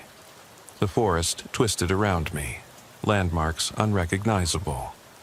Moss-clad roots formed jagged spines at my feet. My flashlight flickered, and for a heartbeat I saw dozens of pale faces pressed against the glass of a car I'd never driven, mouths frozen mid-scream. I swung the beam, but as soon as my light cut their faces whole, they vanished into the mist. "Harold?" My voice was a croak, a curse on my trembling throat. I stumbled, nearly colliding with a gnarled branch that arched like a hook. The whisper found me again, insistent. "Help me." No longer his voice, but a chorus. The voices of every missing person I'd ever logged on my desk. The static in my mind crackled like a siren. I kept walking, drawn by some impossible magnetism. The soil beneath turned to slick clay, threatening to suck me in. Then the path opened onto a clearing I recognized from that first night.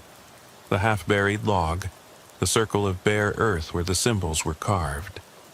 but tonight the runes glowed with an inner light, phosphorescent and pulsing. The symbols spun like gears in a clock, and I felt my heartbeat jerk in time with them. In the center lay something new, a single shoe, worn leather cracked and caked with dirt. I knew it at once. Harold's hiking boot, the one he'd borrowed when scouting elk. Next to it, the scrap of paper I'd slipped in my pocket lay open in the mud, coordinates scrawled in my own block print. My hand clenched. Whoever, or whatever, had left it knew me intimately. I reached down, fingers brushing the leather. A surge of warmth bloomed at my fingertips, then pain, like a fever ignited under the skin. I gasped and yanked my hand back. The wound on my palm glowed where I'd touched the shoe, a bruise shaped like my own handprint. I tasted iron in my mouth. I was bleeding, but the forest felt no chill. Behind me, the fog parted and the Subaru's hazard light winked to life. I wheeled around. Its beam painted the trunks in ghostly relief. The car waited on the edge of the symbols, driver door wide. The dashcam light pulsed, recording. I heard dispatch crackle. Unit 54, come in. Please say you're all right. Relief thundered through me, but when I tried to answer, my throat closed. I stumbled toward the car. Every instinct screamed to run, but I had no choice. I hurled myself into the driver's seat. The door spooned closed behind me, slamming like fate. My fingers found the ignition. Miracle, it turned. The engine growled, steady and real. I exhaled, tears pricking my eyes. I glanced in the rearview mirror. The back seat was empty. Confusion crashed into fear. My wound throbbed. The symbols outside glowed brighter, as if the forest had leaned in for one last look. And on the headrest, scrawled in fresh mud, I saw 2 letters. HS. My breath caught. I was writing his initials, not him. My flashlight lay on the passenger seat, shattered. Its lens cracked into a spider's web. The door handle rattled softly. I reached for my pistol, but the weight of something cold touched my ankle. I looked down, a small handprint, palm size, pressed into the cracked leather of my boot. It was wet, sticky. I flicked on the dome light. Nothing. Just the slick shine of moisture. My radio buzzed again. Unit 54, we've got your location on thermal. We'll be there in 5. Hope surged, but I realized the voice was delayed, echoed, warped. It didn't match the dispatcher's motherly calm. It whispered, "Officer." I started the car, but the Subaru didn't roll forward. The beam of my headlights met the forest's edge, where every tree bowed inward. Not a clear road, just an archway of branches rippling. I stepped out of the cruiser, pistol drawn. The door locked itself behind me with a click that felt like a judge's gavel. The runes burned on the trees. The shoe lay abandoned. My own radio crackled one last time. "We're here." I raised my weapon, but the night answered with silence, and then the whisper, so close I felt warm breath on my neck. "Stay. With me." The instant I stepped from the driver's seat, the forest seemed to inhale me. The Subaru's door clicked shut behind me, but there was no returning to safety. My boot sunk into the wet soil, and I felt the tremor of the earth. Or was it my own pulse? My flashlight lay broken on the passenger floorboard, so I fumbled for my pistol, securing it in one hand while my other hand brushed instinctively at the raw bruise on my palm. The wound had stopped bleeding, but the ache pulsed in time with my heartbeat. I forced a calm breath, the way they taught us at the academy. Inhale for 4, hold for 4, exhale for 4. But the forest's air tasted of rot and expectation. The glowing symbols on the tree trunks, rings and spirals carved deep where the bark had been scraped away, seemed to flicker in the Subaru's headlights. shifting positions when I blinked. I keyed my radio. "Dispatch, this is Unit 54. My voice cut off as static swallowed the transmission. I tried again. Silence. I felt utterly alone. I took one cautious step forward, pistol raised. The ground underfoot was uneven, root choked. Fog drifted in thick waves, curling around my knees. The whisper came at once. "Stay," but softer than before, like a slippered foot on carpet. It came from inside the trees, but also from inside my head. I rattled my teeth against the earpiece of my radio and tapped the mic. Nothing. Then I saw movement. A ripple of black beyond the reach of my headlights, as though the space between two oak trunks had opened like a curtain. I moved toward it, every sensory alarm screaming to stop. Yet I couldn't tear myself away. The whisper, "Stay with me," beckoned me onward. At the edge of the luminescent ruins, I saw faint footprints pressed into the mud. Bare footprints, as if someone had walked here unshod. They led deeper into the undergrowth. I followed, boots slipping on wet leaves, pistol clutched tight. The whisper grew louder, layered with a second voice. Deeper, older, mournful. "Find me. Don't leave me." The two voices converged into a single demand. My stomach clenched. "Officer Thompson," I told myself. "You're a cop, a trained first responder, not a tourist in your nightmares." But the rational thoughts felt distant, like echoes from another life. I pressed forward until the ruins closed behind me, and the Subaru's taillights were only a memory. The fog thickened, and the forest darkened beyond the whine of my own breath. I heard my heartbeat in my ears, the shudder of my uniform as adrenaline flooded my veins. Then I stumbled into a clearing. Pale moonlight pooled on a circle of stones, irregular, jagged stones laid in a rough ring.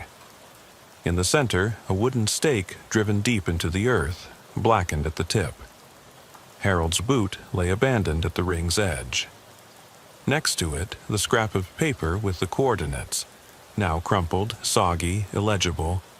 I approached the stake and ran a trembling finger along its length. The wood felt wrong. Slick, alive, throbbing under my touch. I jerked my hand back, nearly dropping my pistol. A soft groan emerged from the stake, low and gurgling, like a voice trapped in rot. My eyes widened. I swallowed, taste of bile rising, and then came the newest whisper, booming inside my skull. "Look." I turned and caught sight of something at the ring's perimeter. Dozens of faces, gaunt, expressionless, eyes glassy, peering at me from the darkness. They hovered, half hidden, like photos pasted onto tree trunks. Some were children, some middle-aged, a few old lined faces. I recognized none, yet each one felt painfully familiar, as though I had known them in another lifetime. One by one, they drifted forward, silent, weightless. My throat went dry. I raised the pistol, finger trembling on the trigger, but they knelt as a group, lowering their heads. A single face broke from the circle. Harold, or a vision of him. Hollow-cheeked, lifeless eyes, mouth parted in a silent plea. He reached out a hand, fingertips brushing mine across the clearing. "Help me." His lips moved, but no sound escaped. My mind screamed at me to run. My training screamed at me to protect. I didn't know which instinct to obey. The circle of faces murmured, an indistinct chorus, voices layering over each other. "We're here. We need you." The tone wasn't threatening. It was pleading, desperate, like a 911 call no one could answer. I staggered backward, eyes filling with tears. "I'm trying," I croaked, voice lost in the haze of fog. I felt tears track down my cheeks, hot, incongruous in the cold night. The faces dissolved into mist, rising like smoke. The stake at the center of the circle cracked, splinters peeling away. The whine of wood splitting filled the clearing. I backed away, pistol dragging at my side. The runes on the trees flickered and went dark, as though the forest had drawn a breath, waiting. I turned toward where I thought the Subaru had been parked, but the ring of stones blocked every path. The forest pressed in. I heard the whisper again, softer now. "You're one of us." They meant me. The realization tore through me. The chorus of voices rose in a crescendo. "Join us. Don't run. Stay." My legs gave out. I fell to my knees in the mud. My pistol clattered away, forgotten. The world shrank to the stake in the center of the circle, blackened and alive. I crawled forward, unable to stop, as if the forest had slid under my skin. The whisper had become a roar inside my head. "Stay with me." I reached the stake. My hand closed around it, feeling the pulse of the wood. The ground trembled. The stake tilted, pointing at me like an accusing finger. My vision blurred. Daylight flickered. Or was it remnant moonlight? I couldn't tell. The stake shuddered under my grip, then uprooted itself, splintered roots tearing free of the earth. I looked up into the silent trees. The runes blazed blue-white for an instant, illuminating every carved symbol until they all burned at once. Then the light collapsed inward, and all I saw was darkness. When I opened my eyes again, I was alone. No stake, no faces, no stones, just a stretch of muddied undergrowth. The forest had swallowed its own tracks. My uniform was torn, soaked through. I checked my hands. No bruise on my palm, no blood. My pistol was gone. I patted my pockets, empty but for the scrap of paper. I unfolded it. The coordinates had changed. They pointed somewhere deeper. My radio crackled with static again. "Unit 54, respond." I pressed the mic, but no words came. The forest held me on every side, alive and waiting. The clearing was gone. In its place, only wood and fog and the promise of something still alive, still calling. I took a breath that tasted of moss and regret. I stood. The whisper lingered at my shoulder. "Stay." And I realized I couldn't obey, but I also couldn't run.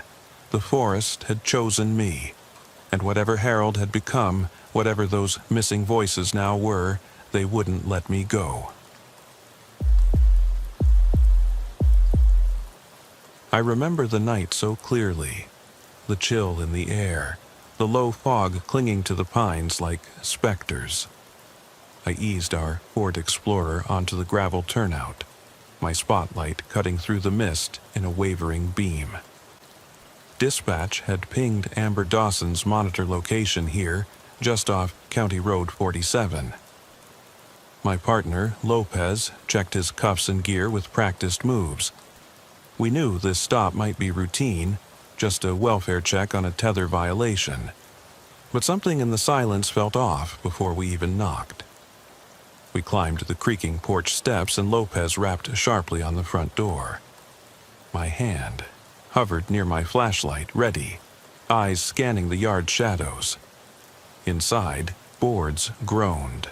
A soft thud, then more scraping, like someone dragging their feet against the wood. Lopez knocked again. No voice answered, only the hush of the house as if it held its breath. When the door swung open, it revealed a narrow entryway lit by a single, bare bulb that cast long fingers of shadow across peeling wallpaper. A woman stood in the doorway, mid-40s, threadbare floral dress, hair tangled like gray ropes. Her gaze snapped to me, even though she couldn't see me from that angle. I stood off to the side, flashlight at my side, heart rate steady but mind alert. She stared without blinking, lips parted as though about to speak, but only silence came. "Evening," I said, voice low and calm. "We're here to check on Amber Dawson. You know her?" no hesitation in my tone, standard procedure. Lopez's presence behind me reinforced the partnership and the protocol we followed. The woman didn't shift her weight. Instead, she tilted her head, eyes flickering upward toward the hallway behind her. "Amber, she's here," she said finally, voice raspy, words dragging. She stepped back, clearing the threshold, then dropped to her hands and knees and crawled inside, calling Amber in a sing-song whisper. I exchanged a look with Lopez, not standard, but the tether alert had to be checked. I ducked past her into the hallway. It smelled of damp pine and mildew, with a faint chemical undertone. My flashlight beam landed on scuffed hardwood floors. Dust settled in corners. The only light came from that one bulb at the top of the stairs. No TV hum, no radio. Felt like the power line outside was the only thing keeping the light on. Lopez followed, and I closed the door behind us. We moved down the hall, the woman's crawling shuffle behind us, a soft scrape that never seemed to slow. Each room we passed was empty. A guest bedroom with a rusted iron bed frame, a dresser knocked sideways, a cracked mirror reflecting my flashlight beam back at me. No sign of Amber, no footprints aside from our own, no personal effects scattered around, just that eerie quiet. At the bottom of the stairs, the woman paused. Her face was pale under the bulb's glow, eyes distant. She continued to whisper, "Amber," in a low chant, lips barely moving. I felt a prickling along my spine. Mental health calls often brought confusion, but this felt different, like the house itself was watching. We climbed the steps slowly. The carpet underfoot was threadbare, stained dark. The walls seemed to narrow as we ascended, and my radio crackled once with static before going silent. Lopez tapped his mic. Nothing. We shared a nod, knowing to proceed carefully. Above us, footsteps echoed, yet none of us moved. At the landing, 3 doors waited. The first swung open easily, revealing a child's room frozen in time. Toy truck on the floor, wallpaper of faded cartoon characters peeling in strips. No Amber. The second door was sealed. Thick layers of paint closed the seams. Lopez and I exchanged a glance before I gently pressed my shoulder into it. The wood creaked, then gave way to an attic hatch, not a bedroom. Cold air puffed out in a gust that felt like breath. Inside the attic, insulation mounted between joists, and a single bulb dangled on a frayed cord. The scent of dust and old wood filled my nostrils. I swept my light around. Empty boxes, a broken chair, a tarp folded in the corner. No Amber, no tether. Just the hush of isolation. Behind me, I heard the woman's whisper again, quivering. "Amber." We called dispatch, letting them know we were clear, no sight of her. My voice was steady over the static. Yet, as Lopez prepared to head downstairs, I froze. Caught in the attic's gloom, I thought I saw movement out of the corner of my eye. A flash of white dress drifting past the hatch. I whirled, but nothing. Only the bulb flickering like a dying pulse. 20 minutes later, according to the logs, we were back on the road. The woman stood on the porch as we pulled away, arms folded, eyes locked on me in the driver's mirror. When I glanced back, she vanished as if she'd never been there. The highway opened before us, dark trees closing in behind. I checked my watch, 20 minutes.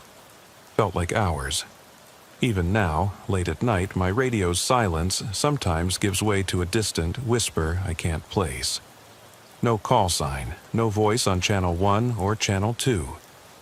Just a soft murmur. Amber. And I gripped my flashlight tighter, half expecting those peeling staircases to appear in my home, those empty bedrooms to beckon, and that low chant to draw me back to that house where time and reality felt off. I couldn't shake the memory of that fog-shrouded porch, The woman's pale eyes locked on mine as if she'd seen right through flesh and bone. Back at the station, I replayed the call log in my head. Amber Dawson violation, September 12th. Time on scene 20 minutes. GPS ping at 20:30. Hours. Everything about that entry was clinical and precise, except what I remembered. Every time I glanced at the timestamp, it felt wrong. Seemed like I'd been inside that house for hours, creeping from room to room, feeling her presence at my back without ever hearing her footsteps. Over the next 48 hours, I ran every possible check. I dug through probation records, spoke with Amber's caseworker, traced the tether's most recent signals. All pointed to the same empty craftsman on Redwood Lane. No previous calls there, no welfare checks, no family disputes. Nothing to explain why this woman, no records under her name, would be living alone, screaming out for Amber, unmoving yet ubiquitous. At 3 a.m. the night after the call, I woke to the shrill ring of my cell. Lopez was halfway through his shift and sounded tense. "You awake?" he asked. His voice crackled with static. "You hearing it too?" My pulse spiked. "Hearing what?" He hesitated. "On the air, Channel 2. There's a whisper. I thought it was someone keyed up, but there's no caller. Just a soft voice. Amber, Amber." It loops every few minutes. I tried to record it, but my unit's audio is clean, nothing there. I grabbed my coffee mug, hands shaken. "I'll be right there." In the squad room, we listened side by side to the replay of open mic. Silence, then faint. Amber, then silence again. We tuned frequencies, moved to channel 1, 3, the emergency band. Each time, only static, until that single word drifted across. Amber. Radio techs checked equipment. Nothing wrong. I ran the spectrum analysis. No stray signals, no ghost frequencies. Just our standard dispatch channels. But every so often, under the hiss, unmistakable, the woman's trembling whisper. That same night, dispatch sent a citizen call reporting strange noises on County Road 47. A woman crying for help. The caller said they heard footsteps in the brush, like someone dragging herself along the gravel. I grabbed my kit, Lopez beside me, and headed back out. The road was empty. Moonlight pierced low-hanging branches, illuminating ruts in the dirt. Our headlights picked up footprints, once, twice, then nothing. No muffled crawling, no voice, just the damp forest shifting in the breeze. We cleared the perimeter, found no sign of her. But on my recorder, under static, again, Amber, softly, as if a lament. It echoed in the cab all the way back. I took leave the next morning. My dreams spun onto that porch. I was crawling inside, hands slick with condensation, each room morphing behind me. Every hallway looped back, every stair led to an attic, every door hid darkness. Amber's name became a pulse in my skull. When I returned to work, the chief tapped my shoulder. "You all right?" he asked. Eyebrows nodded. He'd heard the whispers, seen the dark circles under my eyes. "You sure you're fit for patrol?" I nodded. "Just lose some sleep." I ignored the doubt in his eyes. This was bigger than exhaustion. By midday, I'd convinced myself to reopen the case. I filed a request for the utility records at 1025 Redwood Lane. No electricity outages, full service paid up. Water usage flatlined at a trickle, suggesting someone lived there but rarely bathed or cooked. No cable, no internet, like a dead spot in the county. Next, I checked the county archives for property transfers. That parcel had belonged to the Hanson family since the 1920s. The last deed was filed in '68. No one had claimed it since. Yet, the house was maintained, paint scraped, steps replaced, a porch light with fresh wiring. Someone was keeping it operational, But who? I organized a small team: Lopez, me, the crime scene technician, and a pair of deputies in case things went south. We agreed to meet at 2000 hours the following night, 10 days after the initial call. I steeled myself all day, calibrating my flashlight, testing radios, packing extra batteries. I told myself it was a standard check. Welfare check on a possible missing person. Abandon that angle if nothing turned up. At exactly 2000, we rolled down County Road 47. Radio chatter filled the cab. Traffic updates, unrelated calls, but Channel 2 crackled in the background. We heard nothing until we passed mile marker 12. Then faint, amber. So low it might have been the wind. Lopez shot me a glance. I pressed the PTT. Unit 19 to dispatch, status update. Static reply. We bumped over gravel, headlights cutting golden arcs through the mist. At the turnout, we parked an echelon. 2 vehicles angled toward the old Craftsman. We grabbed gear and moved in pairs. Lopez and me up front, deputies on flank. The door swung open at the same eerie pace, but this time no woman appeared. Instead, the hallway beyond was lit by 2 bulbs, one over the stairs, another in the living room. Fresh bulbs, precisely installed. I paused at the threshold. The air inside was warmer, stale. Under my breath, I said, "Amber?" No response. We swept rooms. First floor, living room with threadbare couch, kitchen counter dusty, but set with 2 coffee mugs in mid-cleanup. Floorboards freshly swept. No bodies, no scraps of paper, no sign of a struggle. Upstairs we went, stepping carefully on carpet that felt springy under our boots. Doors, first bedroom, a child's room eerily untouched, toys arranged in a ring. Second door, still sealed by paint, cracked open to attic. Third door locked. An actual deadbolt turned inward. I gestured to deputies. They kicked it in. A study appeared, not a bedroom. Mahogany desk littered with ledger books, each page crossed by dates and names. One ledger open to September 6th. Client number 12. Amber Dawson. Monitored for 48 hours. Violation logged. Another page. September 7th. Fingernail scratches on floor. Client screaming at shadows. Relocation to Redwood Lane. The entries were in neat cursive, dated 18 days ago. I paused, heart thudding. Lopez shined his light across a faded photograph. A younger version of the woman from my first visit, clutching a child between pines. The child's face was scratched out, gouged deep. A sudden crash downstairs made us spin. The deputies moved in formation. I drew my sidearm. Silence followed, thick as syrup. Then the whisper, louder. "Amber!" Not over the radio, but in the air, right behind me. I felt breath on my neck. I whirled, discovered nothing but empty hall. Radio lit up, Channel 2 again, everyone keyed up, and there it was. Amber. Clear, insistent.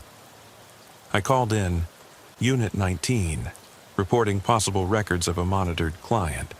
Excavation of case files. We have evidence here.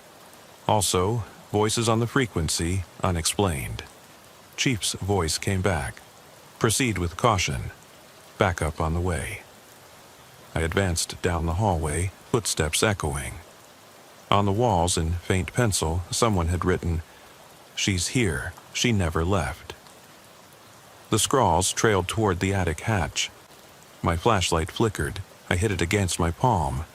The beam steadied. Lopez reached under the hatch latch and twisted. The ceiling trim gave way, dust falling like powder. I climbed the ladder, airtight, smelled of damp wood and decay. Inside the attic, boxes had been opened, papers strewn, old property maps, grainy snapshots of forest clearings, each marked with red X's. The center of the room held a single object, an ankle monitor, identical to Amber's, placed on a wooden block as if on display. My pulse shot up. I reached to touch it, then the whisper exactly behind me. Amber. I spun. The attic was empty, but at the hatch lip the woman stood, hair in wisps around her face, mouth moving soundlessly as she stared. Her eyes were black voids. I felt a scream rising in my throat. Then Lopez yanked me back down the ladder. The hatch slammed shut behind us. The whisper followed us out. Amber! Amber! We evacuated immediately. Deputies called for hazmat, mental health units. Anything to convince ourselves this was standard, but none of it mattered. That monitor, the ledgers, the photographs, it all pointed to a history hidden in these walls. A history someone wanted buried. Back in the dawn's first gray, I sat on the side of the road, radio off, engine idling. The houses and barns of the county looked banal in morning light. But every time the wind rattled a loose shutter or a branch scraped a window, I half expected to hear her crawling, whispering for Amber in some room I'd never seen. I wrote up my report as best I could. I suggested calling in a special investigations team. I noted the unexplained voices on the air, the bloodless photograph, the monitor on the altar. But I felt in my gut I was covering for something, trying to apply logic to a case that refused it. That night, when I left the station, my cruiser was quiet too. No radio whispers, no unexpected caller. Just the hum of the engine and the soft thump of my own heart against my ribs. I drove past Redwood Lane, headlights off, listening for anything beyond the wind. But all was still. Then, just as I hit mile marker 12, a single breath on the mic. Amber. I froze, slammed the brakes. The whisper lingered, and as the fog rolled across the road, I realized this was far from over. The morning light hadn't fully broken, and already gut instinct told me today would be worse. I picked at the crust in the corner of my eye, feeling last night's exhaustion settle into every joint. Lopez hadn't shown up for roll call. His locker was empty, helmet still in the rack. I sent a text, "Where are you?" No reply. I tried his squad radio, dead air. Finally, at 6:30, his cruiser appeared in the lot without him. Doors locked, engine cold. I slung my gear over one shoulder and walked out past the patrol cars to meet the CSI team at the turnout on Redwood Lane. By 700, the backyard light was on. Not the dim yellow bulb we'd seen before, but two high-wattage strobes shining into the yard. Tape cordoned off the driveway. Deputies in neon. Vests clicked their boots on gravel, eyes shifting to the craftsman's porch. I felt a knot tighten in my chest as I passed the line, careful not to break it. The house looked altered. Fresh paint along the railing, cleaved so clean it almost glowed. But the ground beneath the steps was scraped raw, wood splinters and muddy footprints trailing toward the forest edge. We assembled on the porch. Lopez didn't come. Instead, the chief stood beside me, hands in his pockets. "Miller," he said quietly, "Lopez is out sick. Says he can't face it again." He shoved a sheaf of documents in my hand, reports on Lopez's condition. Insomnia, jumpiness, whispered conversations to empty rooms. He'd been placed on administrative leave pending evaluation. I swallowed, feeling the lantern of dread ignite in my gut. Inside, the house was too clean. Deputies had scrubbed the floors, dismantled the lamp on the stairs, even removed every picture frame. CSI chalk outlines on the attic hatch, yet everywhere I looked, faint scrawls remained on the walls in pencil. She remembers. She waits. You took her. My flashlight trembled in my palm. I bent to read one scrawl by the baseboard. Letters jagged, like someone scratching through wood. Devices flickered as we swept. The tech pointed at a meter. Electromagnetic readings off the charts in the living room. Then dead silent 2 steps inside the kitchen. We set up cameras. Static over the screen. Then, just as he flicked one on, the lens froze on a flicker of a woman's silhouette behind me. I whirled. Hall was empty. The camera image stuttered and returned to a vacant hallway. At midday, I called dispatch for a status check. Channel 2 crackled, silent. Then a rasping whisper so clear it felt inches from my ear. "Amber." I grabbed the handset, voice tight. "Dispatch, this is Miller. We need a sweep, possible interference." Their reply was procedural. "Copy, Unit 19, techs are looking into it." I left my radio on as I walked the perimeter. My steps carried me past the turnoff where Amber's monitor had pinged the first night. The grass was overgrown now, tall ferns brushing my knees. Every so often, my ankle monitor buzzed, a low vibration against my boot. I stumbled, heart hammering. I glanced down. The strap was locked. My pulse slowed. My monitor malfunctioned. Impossible. A deputy called me back, found a battered laptop under the porch steps, opened to a folder labeled Amber D. The files were raw audio. Hours of static with a faint voice repeating, "Amber," over and over. I played one clip in my car later, fogged windows, engine idling, and heard what I recognized as Lopez's gasp and my own voice faintly through the hiss. "No one's here, Amber. No one's—" Then the voice shifting into a childish tremor. "Where are you?" That night, I stayed at home, radio off, monitor off, lights low. My daughter's laughter in the next room felt like a salve, but every floorboard groaned as I crossed the hall. At 0215, my phone buzzed, a group chat from the station. One unread video file.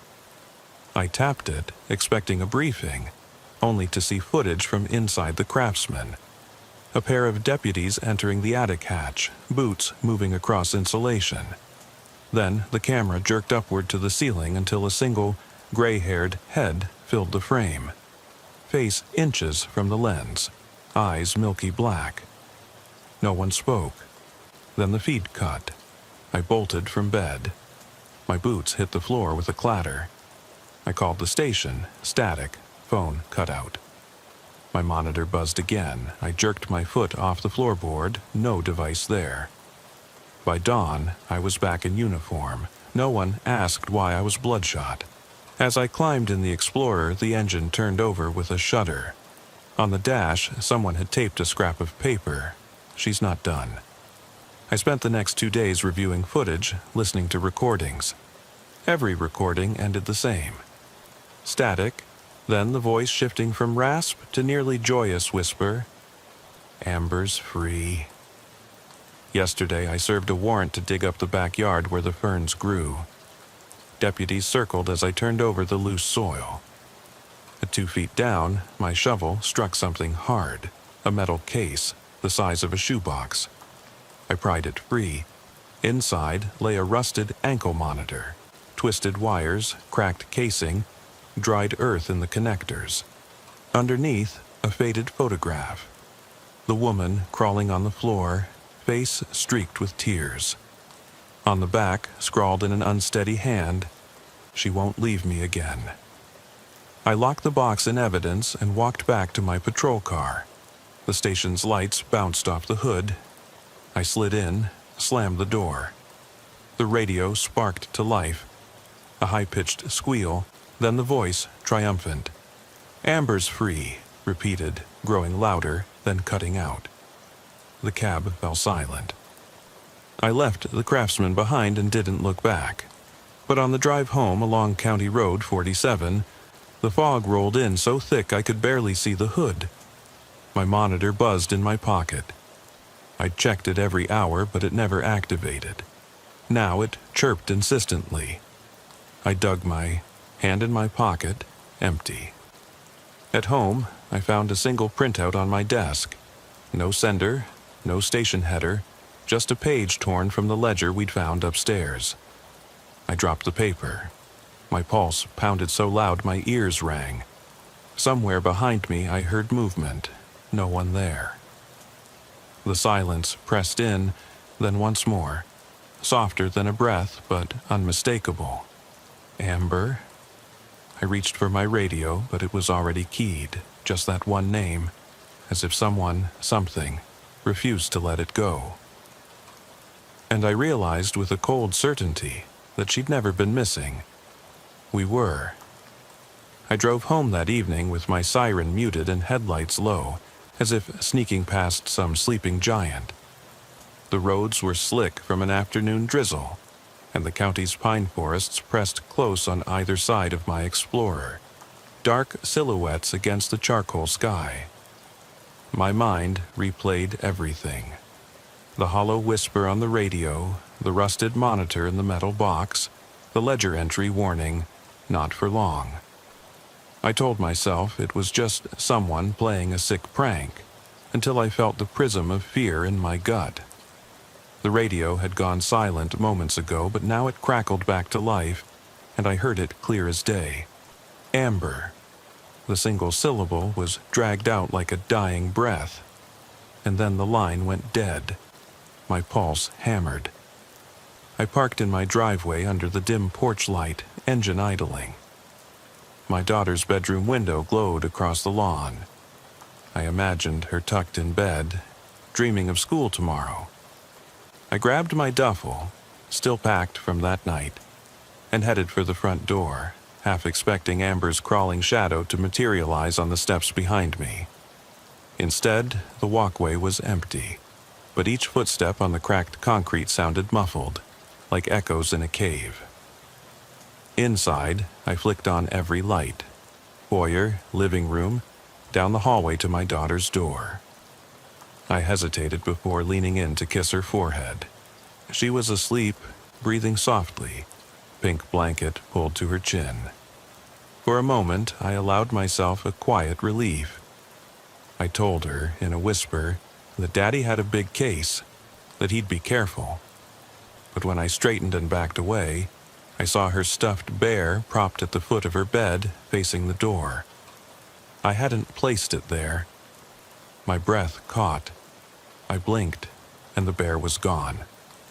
I turned on the television, anything to fill the silence, and the screen flickered to a news broadcast about a missing person in a neighboring county.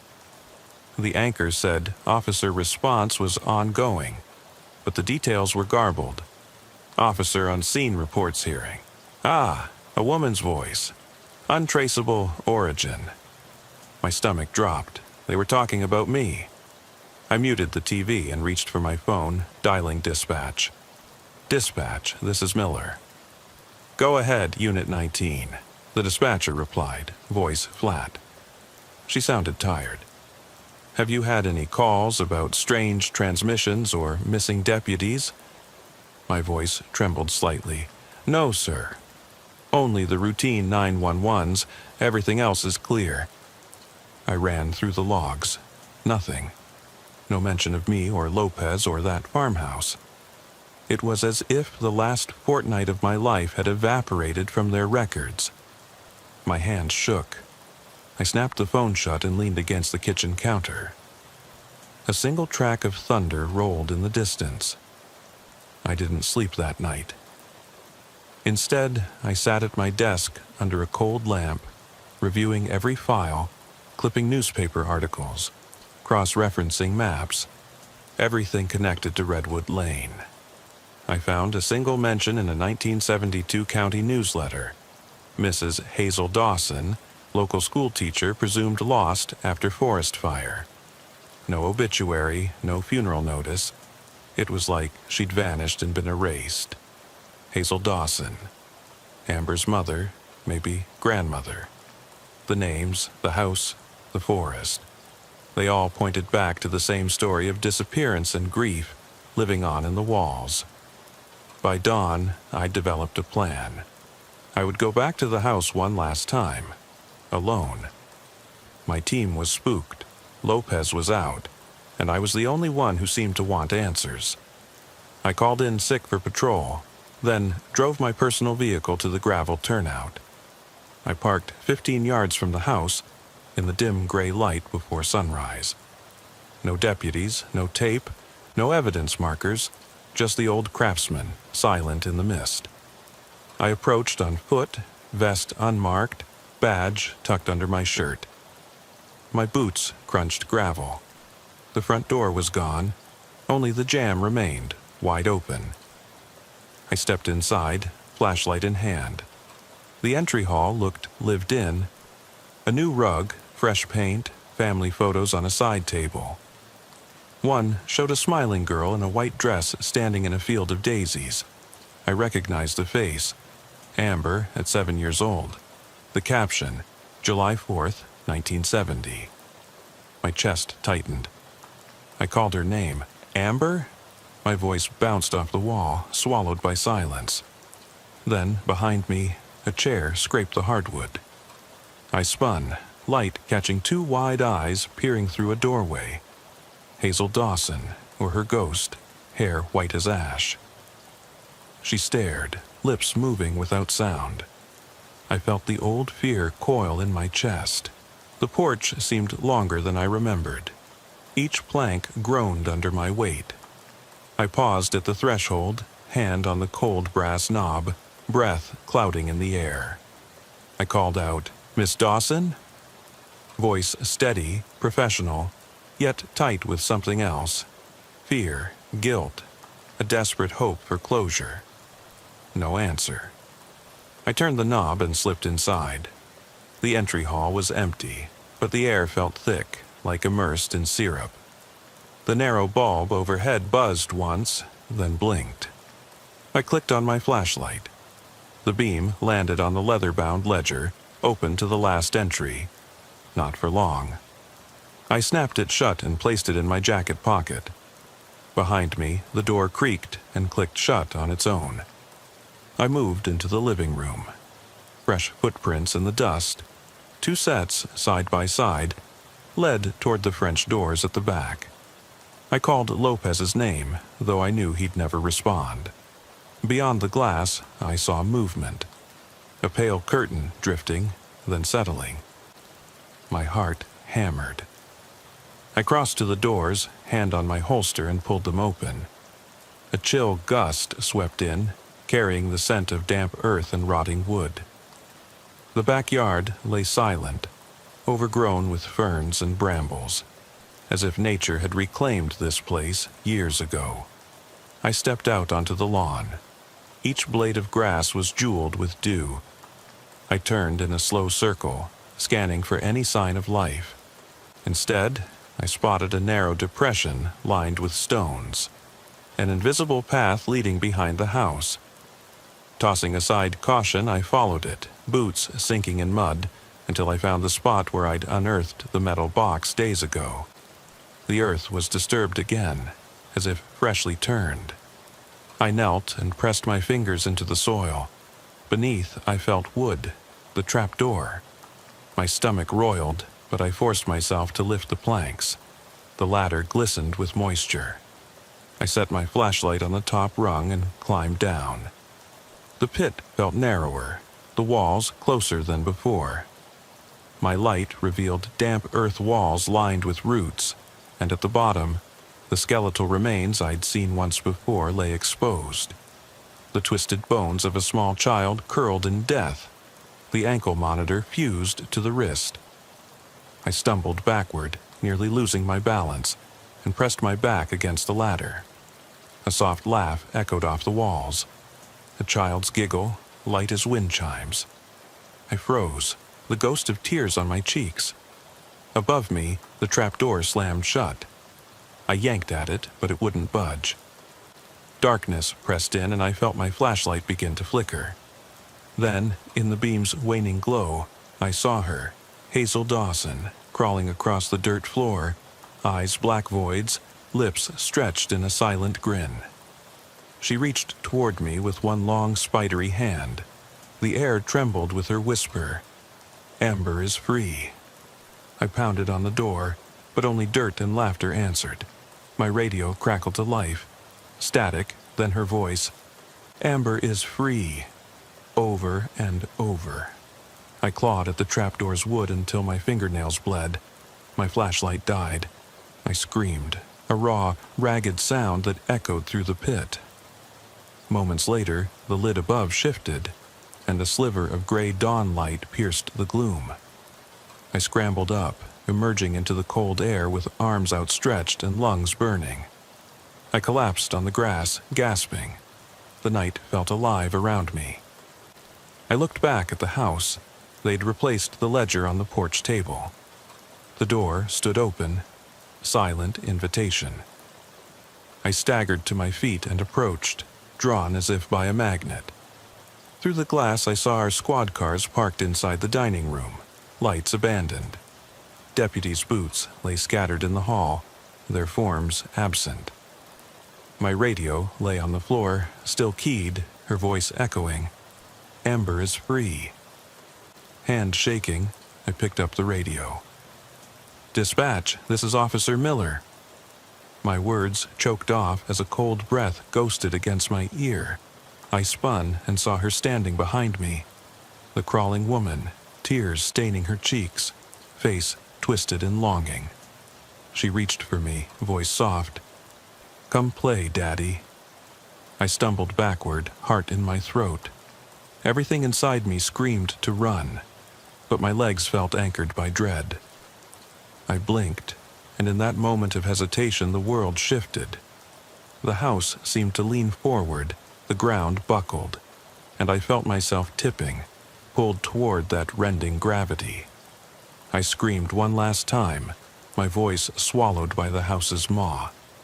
When I landed, I was at the bottom of the pit again, blinking up at the gray sky above. The rib cage of the child's skeleton lay beside me, and the monitor hummed on my wrist. My radio was entwined in the trapdoor's hinges, her voice a constant loop. "Amber is free." Then the lid closed, plunging me into darkness so complete it sang in my bones. I realized, with a hollow certainty, that I was not lost.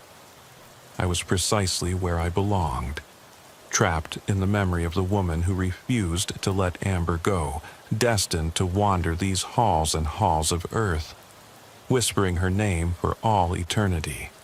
Amber, Amber. The darkness was absolute the moment the trapdoor thudded shut above me. My flashlight skidded across the earthen floor, its beam finally settling on the small leather-bound monitor case that still strapped to my wrist, its LED faintly pulsing. I fumbled with the device, prying it loose as the soft scrape of fingernails against packed soil echoed above, as if someone were clawing their way down the ladder. My heart thudded so loudly I thought the walls would shake apart. I pressed my ear to the trapdoor and heard it. That soft, insistent whisper, impossibly close now. "Amber, Amber." I climbed the ladder before I thought better of it, each rung slick with condensation. When I shoved the hatch open, the world slanted unnaturally. The craftsman's hallway no longer ran straight but dipped like a broken spine. My flashlight illuminated the warped floorboards, the peeling wallpaper, the scrawled messages. "She's coming. You stole her. Please stay." I staggered backward, bumping into a chair that tipped over behind me with a loud crash. The whisper drifted down from the attic. "Daddy, play with me." I grabbed my radio from the floor and keyed the mic, voice raw. "Unit 19, dispatch, respond, I'm—" Only static hissed back. Then the same childish voice crackling through the speaker. "Daddy, I come back." My stomach lurched. This was no leftover broadcast. It was happening in real time. I sprinted down the hall, boots clicking. At the front door I paused, hand on the knob, then heard it. Footsteps, soft but rapid, behind me. I whirled, shining my beam into the corner. Empty. But the porch light outside flickered on and off, and in that strobing glow I saw her, the crawling woman, staring at me from the threshold, lips moving soundlessly. I bolted outside, lungs burning. The gravel turnout lay empty, save for my patrol SUV and the mist rolling in from the forest. In a single motion, I yanked open the driver's door, dove inside, and slammed it shut. I twisted the key, but the engine turned over sluggishly, stuttered, then died. The whisper filled the cab, low and triumphant. "Amber is free." It rattled through the speaker and vibrated in my bones. I yanked at the door handle, locked. Heart racing, I fumbled for my sidearm in the holster. The whisper grew louder. "Daddy," repeated, now a burst of laughter that sounded impossibly childlike and hollow. My fingers shook on the pistol's grip. I pressed myself against the seat, eyes darting to the windshield. The forest beyond the headlights was inky, impenetrable. Then, without warning, something slammed against the glass. A small fist, knuckles pressed tight. My breath caught. The glass didn't crack, but rippled like water. I shouted, yanked the door handle again. Nothing. I forced myself to calm my breathing, counting in, counting out. This was an emergency call, a missing person case, standard procedure. Stay calm, preserve scene, call backup. I fumbled for my radio, but it was dead weight. No signal, no response. The monitor on my wrist began to beep in rapid succession, the tether alert blaring like a collision warning. I stared at it. There was no signal on this back road, no tracking pod active, yet it screamed violation. Someone had reactivated it. Someone was calling me back. I ducked down in the passenger side footwell, scanning my options. The only other exit was the passenger door, which I pried open and dove through, rolling into the gravel. I scrambled upright, gun at the ready, then froze at the sight before me. Tapered footprints in the gravel, leading away from the SUV toward the tree line. Two sets, side by side, as if a child and an adult had walked hand in hand. And, trailing behind, an indentation too small for my boot. A series of little scrapes, like crawling. "Amber," came the whisper again, drifting from the trees. I stepped forward, messenger light in one hand, pistol in the other. Every law enforcement instinct told me to wait for backup, but every fiber of my being burned to end this. I followed the marks into the forest, branches snagging my jacket, fog swirling around my ankles like smoke. At a distance of 20 feet, I spotted a small girl's dress snagged on a low branch, filthy white, its hem torn. Beneath it lay a child's shoe, cracked rubber sole, still caked with mud. My chest tightened. I holstered my weapon and approached slowly. My lights cut through the mist in narrow beams. The whisper had stopped. In the hush, I heard something else. A rhythmic drip. My flashlight found the source, a gnarled tree knot dripping water onto the stone of a makeshift shrine. Nails, old photographs pinned to the bark, faded ledger pages pinned with rusted tacks. On one page I recognized my own handwriting, from that night in the attic. Notes I never wrote, photographs I never took. And at the center, a powdered handprint dusty as a fingerprint lifted in clay. Before I could think, the ground shuddered. A low rumble, like distant thunder, rippled through the clearing. The fog swirled faster, eddying around me. Then, from just beyond the trees, a childish laugh, bright, full of malice, echoed through the pines. I raised my light and saw her, the little girl, face pale beyond death, standing 10 feet away, staring with empty eyes. She raised one finger to her lips, shushing me. Under my feet, the earth cracked. My drill training took over. Secure the scene, call for backup. But my radio was still dead. I reached for my cell phone, thumb trembling as I opened the call log. No bars. Then I felt it.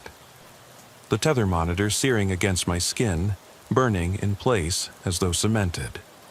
I let out a shout of pain and pulled it free, ripping the strap. Sparks flew from the device as it hit the gravel. I kicked it into the tree line, where it fell silent. I took a step toward the girl. Her dress hung heavy, stained dark. I opened my mouth to speak. "Amber?" But my voice turned to static in the fog. She lifted her hand, pointing back toward the shrine. In that moment, the ledger pages lifted from the bark, rusted nails popping free, spinning in the air around me like a whirlwind of memories. The ledger snapped open to a blank page, and words scrawled themselves across it in a drip of crimson ink. Case closed. I spun to run, only to find the trees had shifted, closing in like walls. The fog thickened until I could barely see my outstretched hand. The girl was behind me now, her cold breath on my neck as she whispered, "No," hissed, one word that cut through the static air. "Daddy." I stumbled, lungs heaving, and fell forward into everything, leaves, mud, glass. The world went black around the edges. When I forced my eyes open again, I was lying face down on the gravel turnout, dawn light washing the trees in pale gold. The girl was gone. The footprints, the shrine, the broken monitor, all gone. Only the patrol SUV idled at the edge of the clearing, engine warm. I rose on shaking legs, snapped my radio off hike, and called dispatch on my belt mic. "Unit 19 to dispatch. I'm alive. I need a ride back." There was no reply, just static. Over and over, until a voice crackled faintly, "Amber." I froze, looked down at my hand. Blood from where I'd torn off the monitor mixed with the gravel. I shut my eyes. When I opened them, I saw her standing behind me, silhouette half hidden in dawn fog. The woman in the floral dress, crawling, head tilted, lips moving soundlessly. The patrol SUV's door swung open on its own. I took a slow step forward. And then the world went silent. I woke hours later in my own bed, uniform on, radio clipped to my shoulder. My watch read exactly 20 minutes after midnight, noon calls scheduled in 30 minutes. I opened my eyes and heard it, almost inaudible. "Amber's free." I bolted upright, heart pounding, and stared at the ceiling. My radio lay across my chest, PTT depressed. The hiss of static spilled into the room.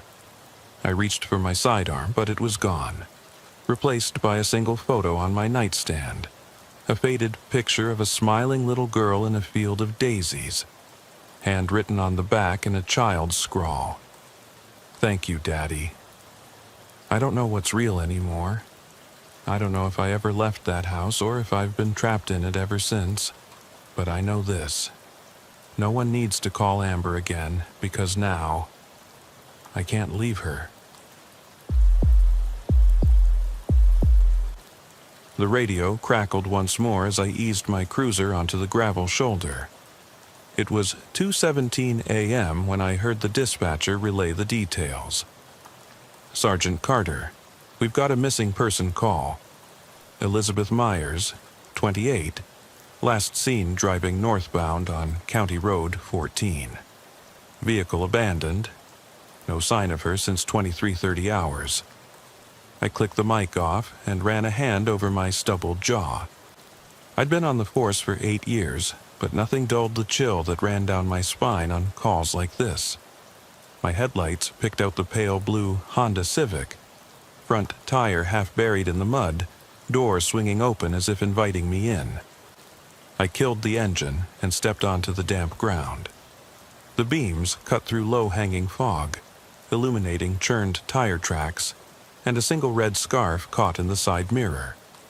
Cold settled in my lungs, and I could almost hear my own heartbeat in the hush of the pines. I knelt beside the car, shining my flashlight into the driver's seat. The upholstery was dry, no blood, no sign of struggle. A half-full coffee cup lay in the cup holder, Its lid cracked open. I tapped the lid, nothing spilled. I tapped the console, traced a fingerprint in the dust. Then I checked my watch, 2:21.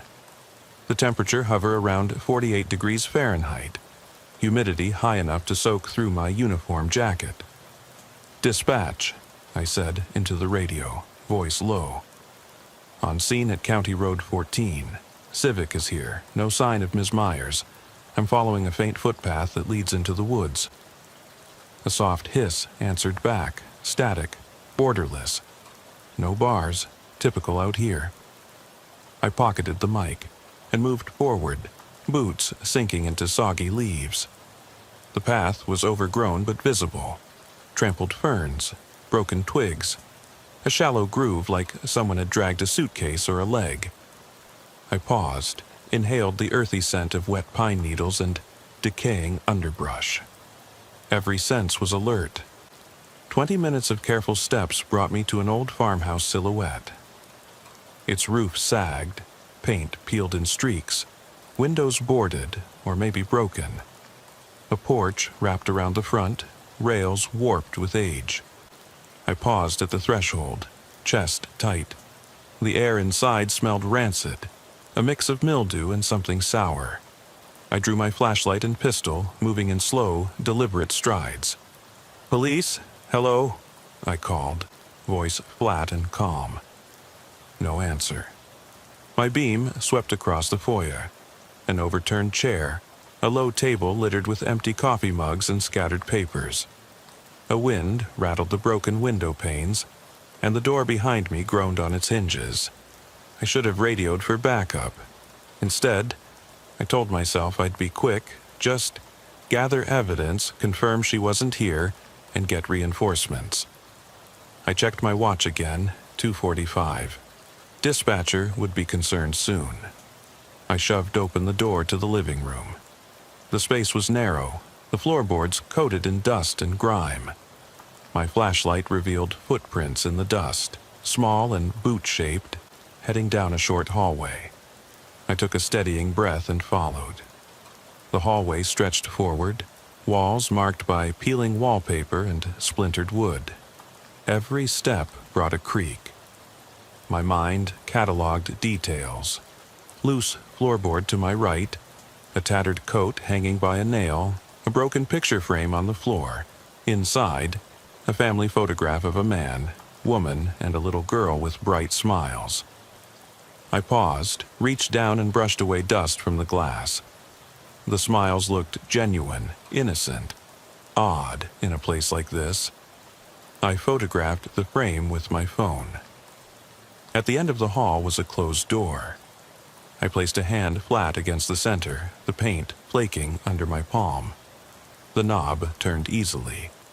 I cracked it open and peered in. The beam landed on an empty crib, mattress stained, sheets bunched in one corner. A small teddy bear lay face down, its button eye missing.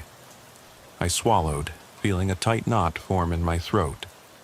My training kicked in, check every corner.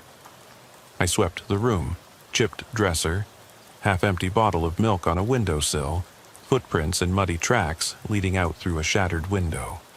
Whoever was here had left in a hurry. My heartbeat thudded in my ears.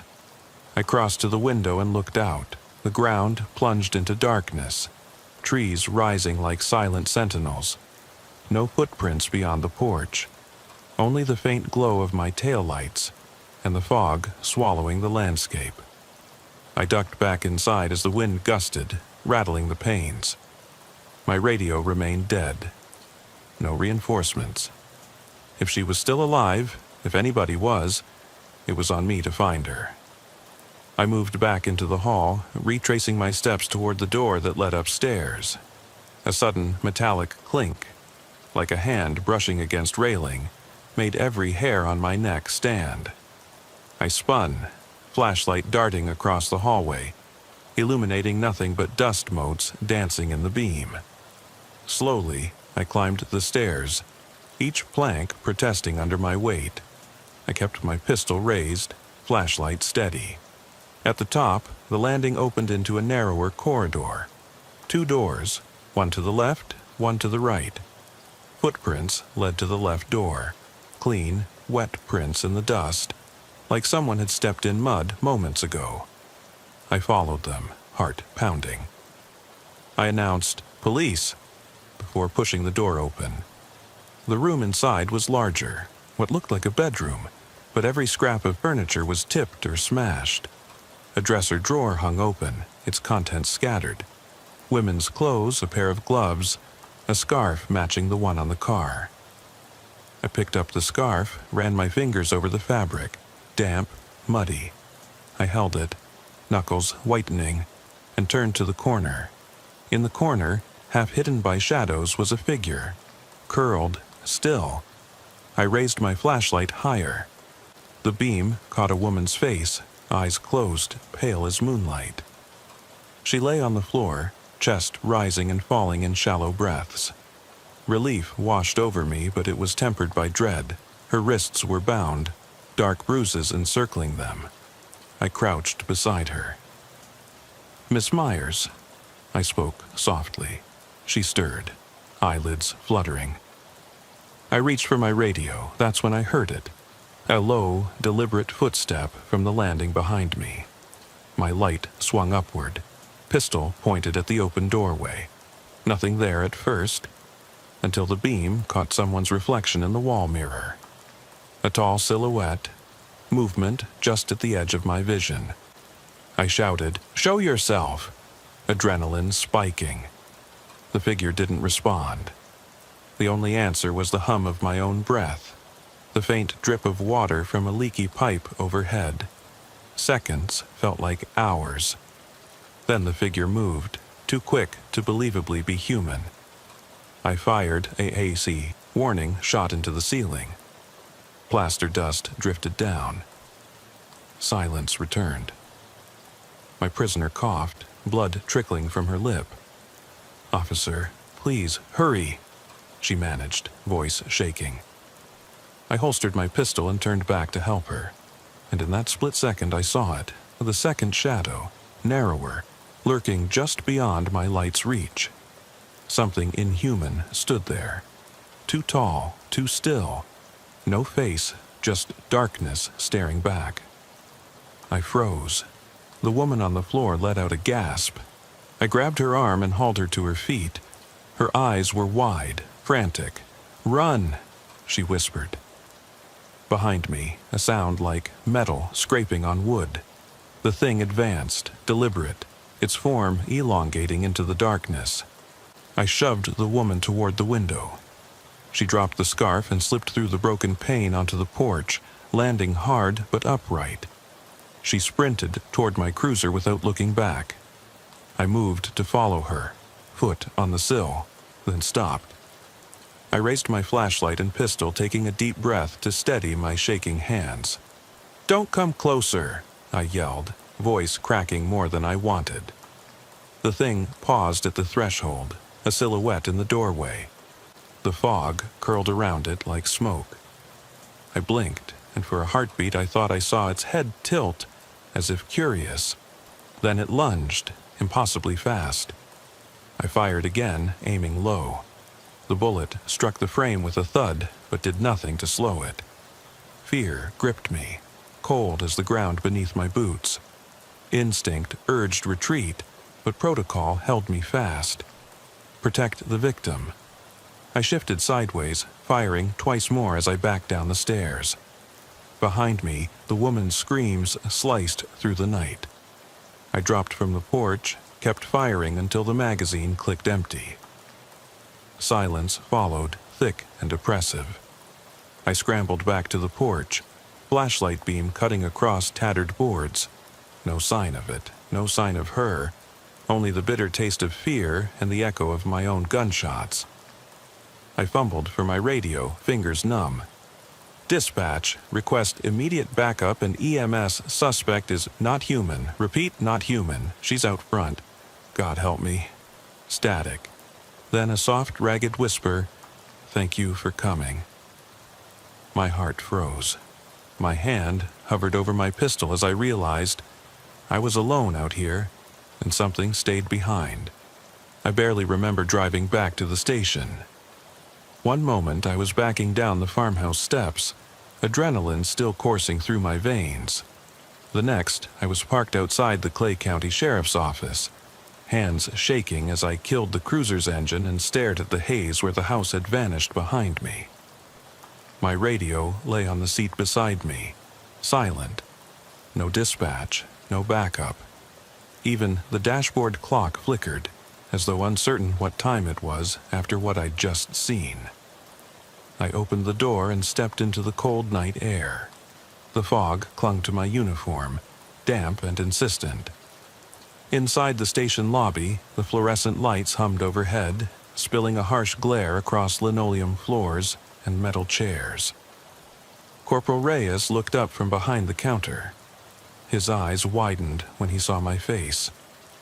"Sarge," he said, "we've been calling you for 10 minutes straight. You okay?" I didn't answer. I strode past him toward the locker room, ignoring the stares of officers finishing their reports or waiting to grab an extra pair of gloves. My heart felt like it was still pacing at a run. I yanked off my jacket and tossed it onto the bench, slinging my flashlight and service pistol onto the top. What do you say when your nightmare walks through the door of reality? Reyes followed me in. What happened out there? He asked softly. I shook my head, forcing each word. I found her, I said.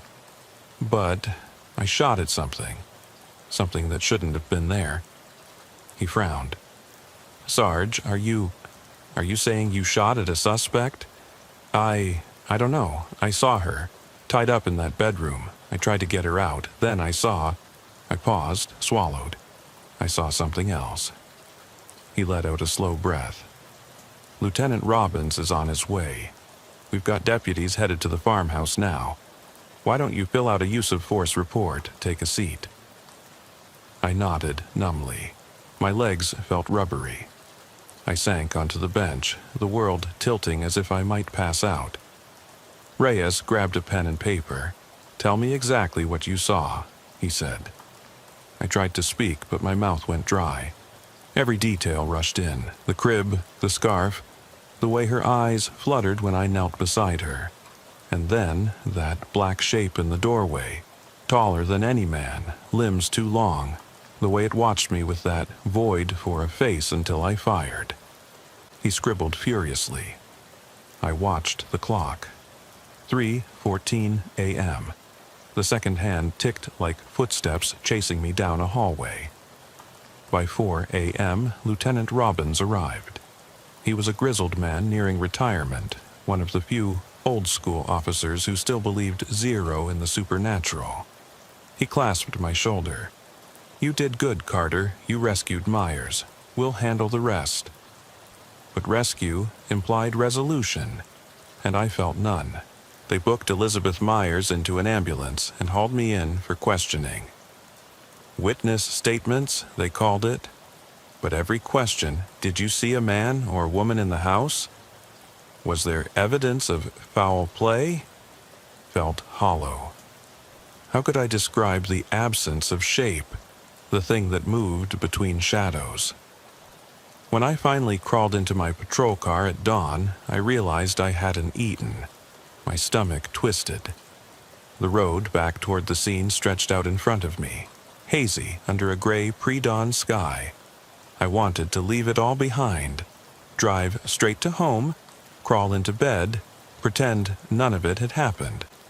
But I found myself turning onto County Road 14 again, like gravity pulling me toward that old farmhouse.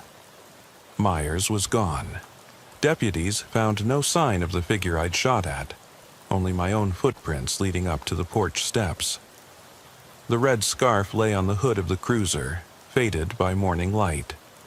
Rangers combed the woods for any sign of the second person, human or not, but found nothing. Dispatch logged everything as unexplained disturbance, possible kidnap. Nothing about inhuman shadows.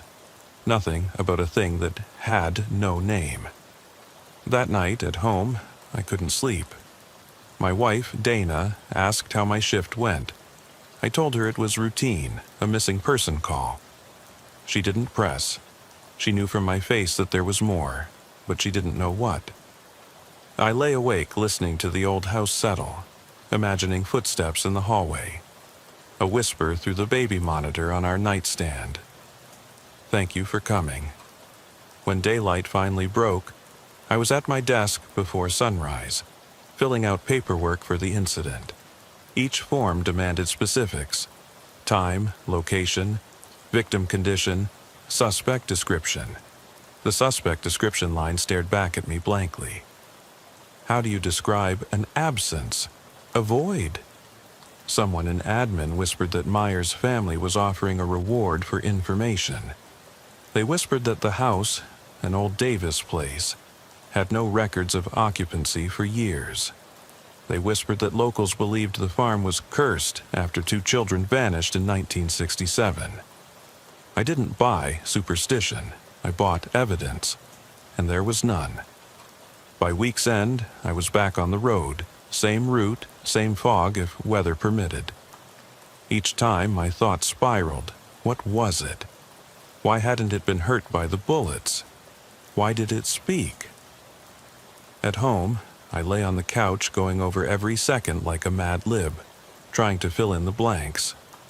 I dreamt of crawling through broken windows, of handprints scraping across nursery walls, of that empty frame smiling at me. I woke in sweat, the alarm clock's digital glow smearing across the ceiling.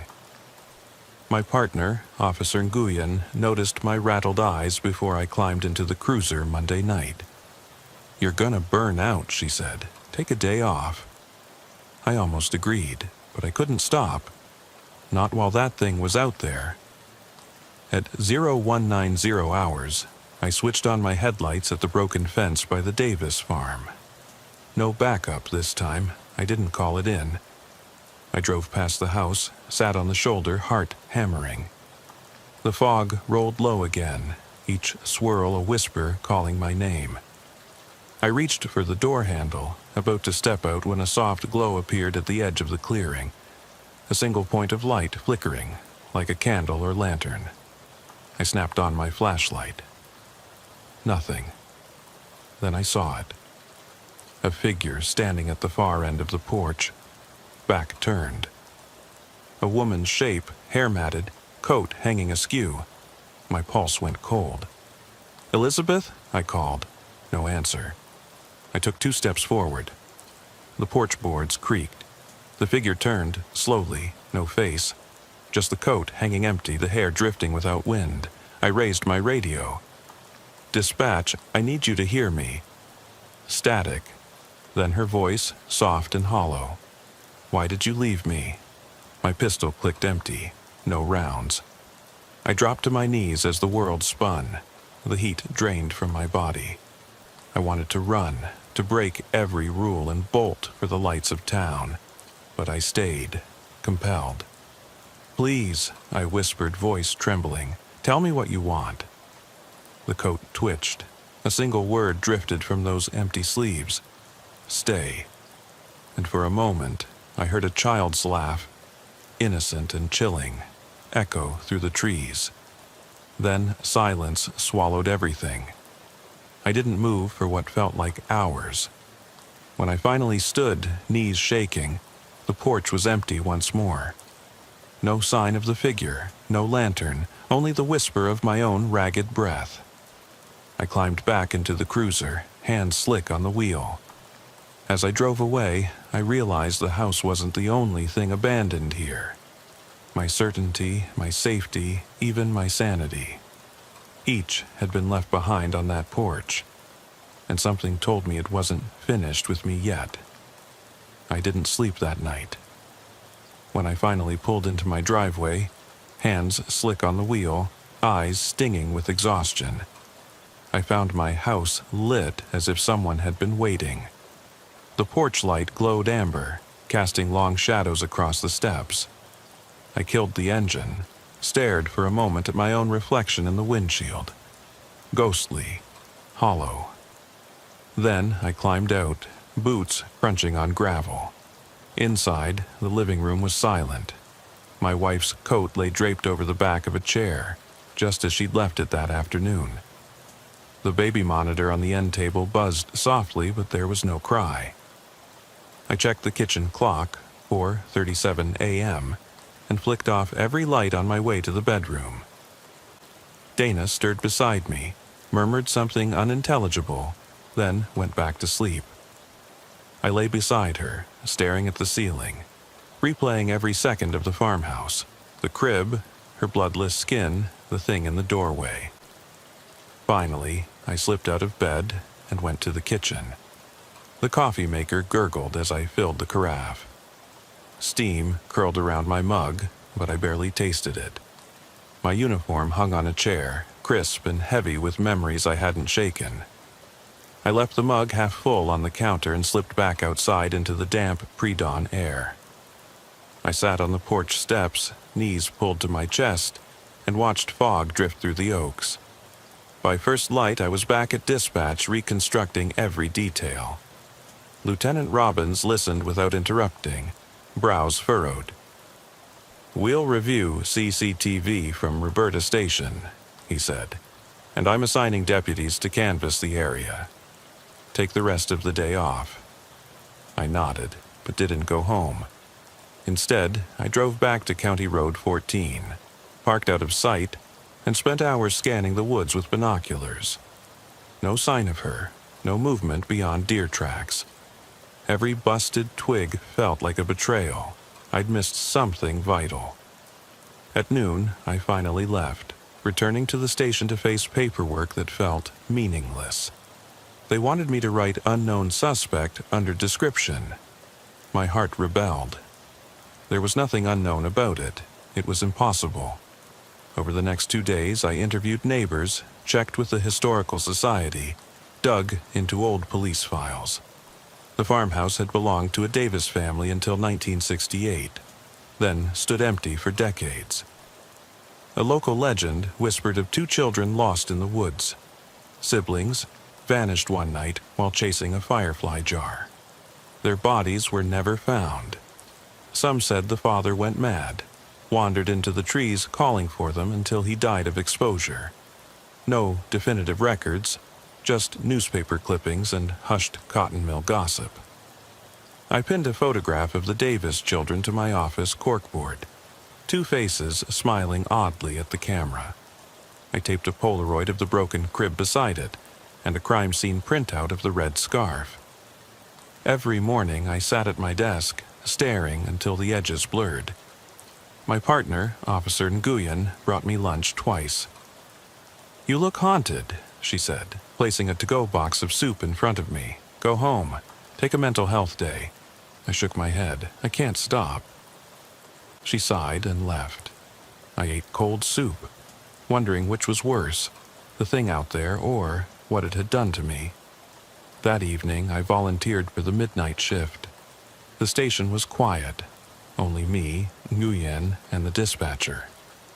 At 11 p.m., I drove County Road 14 with my windows down, listening to the engine and the hiss of tires on asphalt. Fog rolled in thicker than before, headlights swallowed by white. I slowed to a crawl, searching the roadside for any glint of color.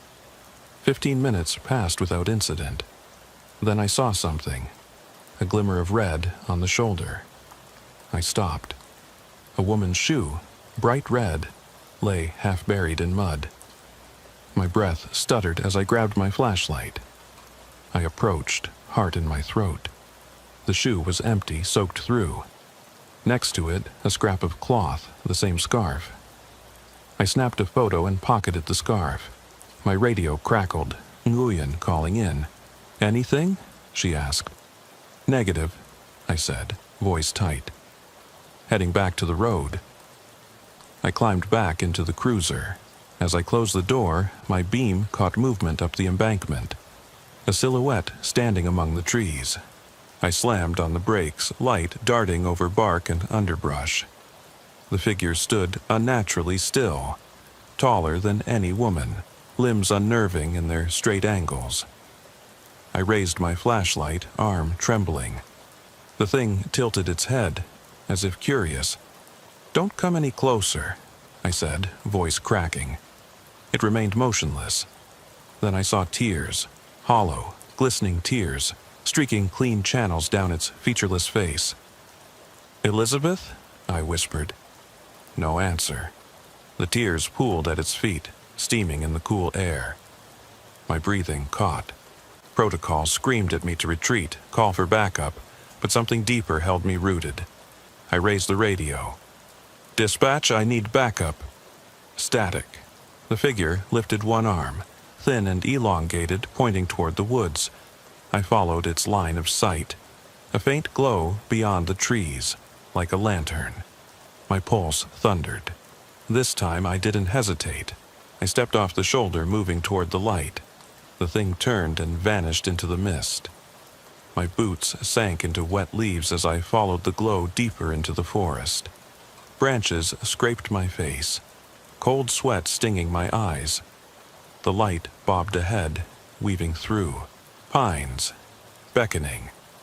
I called out for Elizabeth, for Dana, for any sign of life.